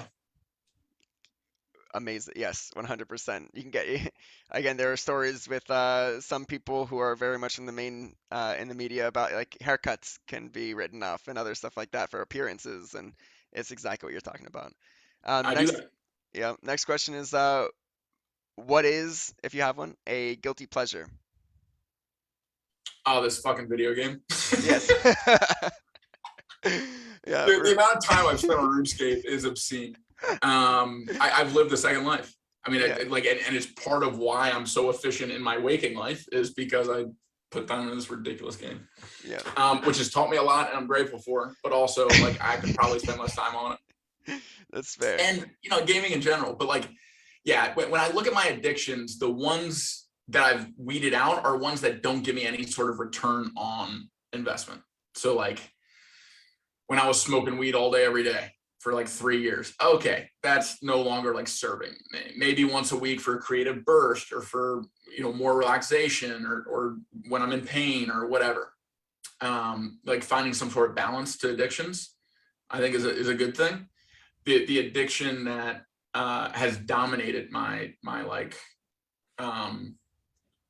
teenage years on has been video games. I think part of it is because I was restricted from video games as a kid. Mm. and that leaves like a little imprint. You know, anything that your mom or dad didn't let you do, generally you try it. You know, like drugs, alcohol. You get to college, you try it. Video games was that for me, and there was like a immediate reaction and binge as soon as I got to college, where I bought my own Xbox and I put 31 days of online gameplay in a COD in 7 months. Nice. That didn't serve me. That that was fun in the moment, but was also just like not a great use of time. Right. Right. So yeah, guilty pleasures. I'd say gaming. Gaming. Yep. That works. I guess travel too. I mean, like travel to a certain extent, I think is like a kind of a basic need for like novelty and exposure to new things. But I've also just like, because I could, stayed in a place 2 months longer when there wasn't much utility to me being there too much longer. Got Like it. just, that could be a little indulgent for me sometimes, just Yep. being out in the world. Yep. But I think in general, that's a good, addiction or indulgence to have. Yeah. I mean, again, exposure, learning, exposure to other cultures, communities, and people, and even if it's just in staying in the same spot for longer, it means you enjoyed it, you know. And then driving across country, what music are you listening to? I mean, probably like podcasts or audiobooks. Yeah. Which If ones? I'm listening to music, generally it's tied to activity. So Interesting. driving music, I mean, upbeat, energetic, like funk, maybe like tropical house. Yeah. That's kind of like what I put on when I clean and when I work out and stuff too, though. So, Yep. but in general, I like to use cardio time or driving time for information intake. So that's podcasts, that's audiobooks, that's calling people and catching up with them or asking them questions and learning from them. Good. Very interesting. Very cool. And favorite book or movie? Forrest Gump. Forrest Gump's favorite movie. Nice. Yep. Yeah. Yeah. Great movie. And I like stories structured like that. So another one structured like that is Curious Case of Benjamin I Button. was thinking, yep, 100%. Yep. Um, and basically that paradigm is the hero's journey. There's a hero with some sort of ailment that becomes a superpower. So for Forrest Gump, it's his mental state and his legs being in braces, and then he becomes a running back for Alabama, and then he goes to the army, and then because he is wired the way he is, he's this extremely likable character that falls into serendipitous kind of interactions that lead to the love of his life and being a millionaire and meeting presidents and celebrities and all kinds of stuff. And then in the same way, Brad Pitt and Benjamin Button has this like, he's growing up in reverse. He's born an old man and becomes a child. And because of that, he lives his life a different way. Right. That unlocks this epic adventure through experiences and relationships and fulfillment. And I tend to mimic not just my life, but the lives that I touch through Brawl for a Cause or through mindfulness and movement, through that lens of life is generally supposed to be like a hero's journey. So how can you take in on some voluntary hardship or adversity like a Brawl for a Cause in order to level yourself up, kick bad habits, adopt new ones, and have a life experience that you can be proud of and learn from and share with others. Beautiful. Very well said. There are last thing I want to actually ask you to say for us, just because I mentioned it very early when Cisco was on and quoted it, but would you want to share the good luck, bad luck, who knows story? Sure. Yeah. So it's called the Parable of the Farmer. It was shared, maybe not first, but definitely most widely by a speaker named Zig Ziglar that I really look up to, and it's a way of looking at life and specifically adversity through the lens of reframing, and so the parable itself, the short version goes like this: there's a farmer and his son, And each day they go out to work the field, and each night the farmer goes to a local watering hole with his farmer friends and drinks and talks about their day and rinse, wash, repeat. And one day the farmer and his son go out into the field. They're working the field. They have horses helping them, and about halfway through the morning work, one of the horses runs away. And they stop their work. They go out to look for the horse, have lunch, look for the horse for the rest of the afternoon, can't find it. Come back in at the end of the day. And farmer goes to the local watering hole. Friends ask him how his day was, and he tells them about the horse. And all the friends in the bar are like, "What bad luck! So sorry your horse ran away." And the farmer responds, "Good luck, bad luck, who knows?" Next morning, farmer and his son go back into the field, and the work is much harder without the horse, but they're tilling the land, they're planting the seeds, and about halfway through the day, horse comes back. And not only does the horse come back, but he brings some company with him, a mare. So now not only is there two horses where there used to be one, there's also the potential for offspring. And they work the second half of the day with the two horses and come in at the end of the day. Farmer goes to the local watering hole. And when his friends ask him how his day was, he reports the news. "Hey, the horse came back, has another horse. We might have colts in the future." And everyone's like, "Oh, what good luck, buying them around, whatever else." And farmer responds, "Good luck, bad luck, who knows?" Next day, farmer and the son go out into the fields again. They have both the horses, and the son asks the father, "Hey, can I spend today breaking in the mare so that she knows how to work and we can ride her?" And the father says, "Sure." Son gets on the mare, starts working on breaking her in, and is thrown from the horse, breaks his leg. Farmer stops what he's doing, ties up the horses, carries his son back to the house, gets him out of pain, has a doctor reset his leg. And after his son falls asleep, he goes to the local watering hole. All of his friends ask how his day was, and he reports, "Son broke his leg. He's going to be off his feet for a long time. Not sure if we're going to be able to use the mare." And all of his friends are like, "Oh my God, so sorry. What bad luck?" And farmer responds, "Good luck, bad luck, who knows?" Next day, farmer goes out in the field alone, brings one horse with him. They're working the field, and in the distance, he sees a big group of horses riding his way. And as they get closer, he recognizes the army, and the general of the army approaches him, gets off his horse, and says, "We need able-bodied men for the war effort, and you're too old, but do you have any sons that could join our force?" And the farmer responds, my son was just thrown from a horse yesterday and broke his leg, so I don't think he would be too much good to the army." And the general responds, what bad luck?" And the farmer thinks to himself, "Good luck, bad luck, who knows?"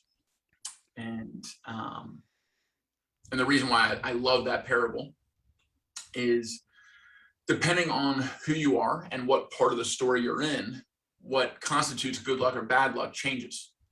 If the story is only taken from the first day and the horse runs away, it is bad luck. You had a horse, now you don't.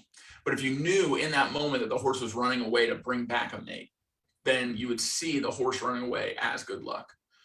And in a similar vein, your child, the person that in theory you love more than anyone else on the planet, falling off and hurting himself with a broken leg, seems like bad luck in the moment.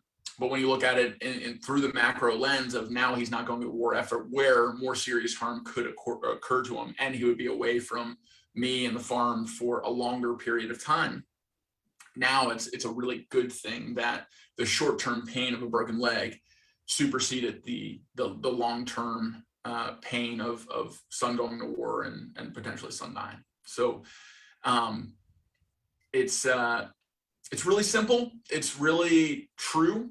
And it's something that I think about often, especially when adversity happens. It's, how can I reframe this? How can I think about this in a way that doesn't plant delusional seeds in my mind that every bad thing that happens is going to turn into a good thing, but rather takes me away from the emotional reaction of this is so bad, why do bad things happen to me, and just takes a step back and let me breathe and actually react to it with some sort of objectivity or strategy that doesn't presuppose that whatever's happening is a bad thing. And I think that can help cure a lot of victim mindset. I think that can help a more productive, progressive approach to life. And I think it's a really valuable frame for anything that happens to you, whether it being on the really good side and seeming really good, or that too good to be true kind of thing, or on the really bad side of nothing good could possibly come from this. I think both sides of those spectrums are false. Right. And that parable is a good way to think about that truth.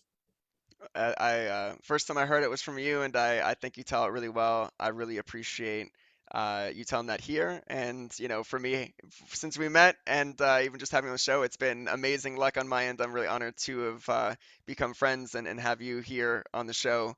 Again, I love the parable specifically, but also, it's been an honor to be able to be in touch as we've been, and looking forward to continuing to do so. And again, thank you again for being on this show. I want to make sure, are there any other last comments, words that you want to share? I also would like to make sure you are able to plug in all of the amazing pieces of work that you've been able to put together over the last, decade plus, right? So if you want to talk about Brawl, WellFests, chess boxing, anything you want to talk about right here, please feel free to where people can find you. This is your time.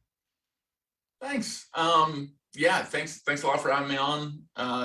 Fun talking about this kind of stuff. I hope at least one person out there gets some value out of it. If you want to keep up with me, I'm at Moving with Matt on Instagram and at Matt Thomas _ on Twitter. For any of the projects I'm involved with, WellFests is WELLFESTS. So it's plural, WellFests. Fight and Flow is a fitness concept combining martial arts with yoga for a full body weight workout that you can do anywhere. So no equipment requirements. Built for virtual teaching, but most of our stuff right now is in person. That's at Fight and Flow. And then Brawl for Cause is the charity boxing nonprofit. Our proceeds go to youth and leadership development, and to a big Christmas campaign we do every year called Presents for a Purpose. Our goal this year is to provide presents and groceries for over 100 families. Last year we did about 60. So if you want to get involved with either fighting to support your own charity and the work that we do at Brawl for a Cause, it's at Brawl for a Cause or brawlforacause.com. And if you want to get in touch with me, Matt at brawlforacause.com is a good way to do it, or Instagram at Moving with Matt. Beautiful. Again, I can't say thank you enough for your time, energy, and effort to show up today. I hope very excited to be a part of the next iteration of Brawl in person, and be one of those fighters. We'll make it happen at some point. And we have Cisco on paper saying he'll be able to help that out too. And yeah, and with knowing you, and I think I was there when you and Shannon actually met when talking about WellFest as well. So um, very excited to see that continue to be built up and grow. And obviously during the pandemic, Fight and Flow. Um, Thank you so Good much. timing. Yeah, really It good was going to timing. happen anytime. Now's the time. Yep. But if we are still recording, thank you so much for having me on. Appreciate you, brother, and good luck with the rest of the podcast and all the cool things you have going on. You know what, man. Thanks so much. You're the man. Cool. Right back at you. See you, David.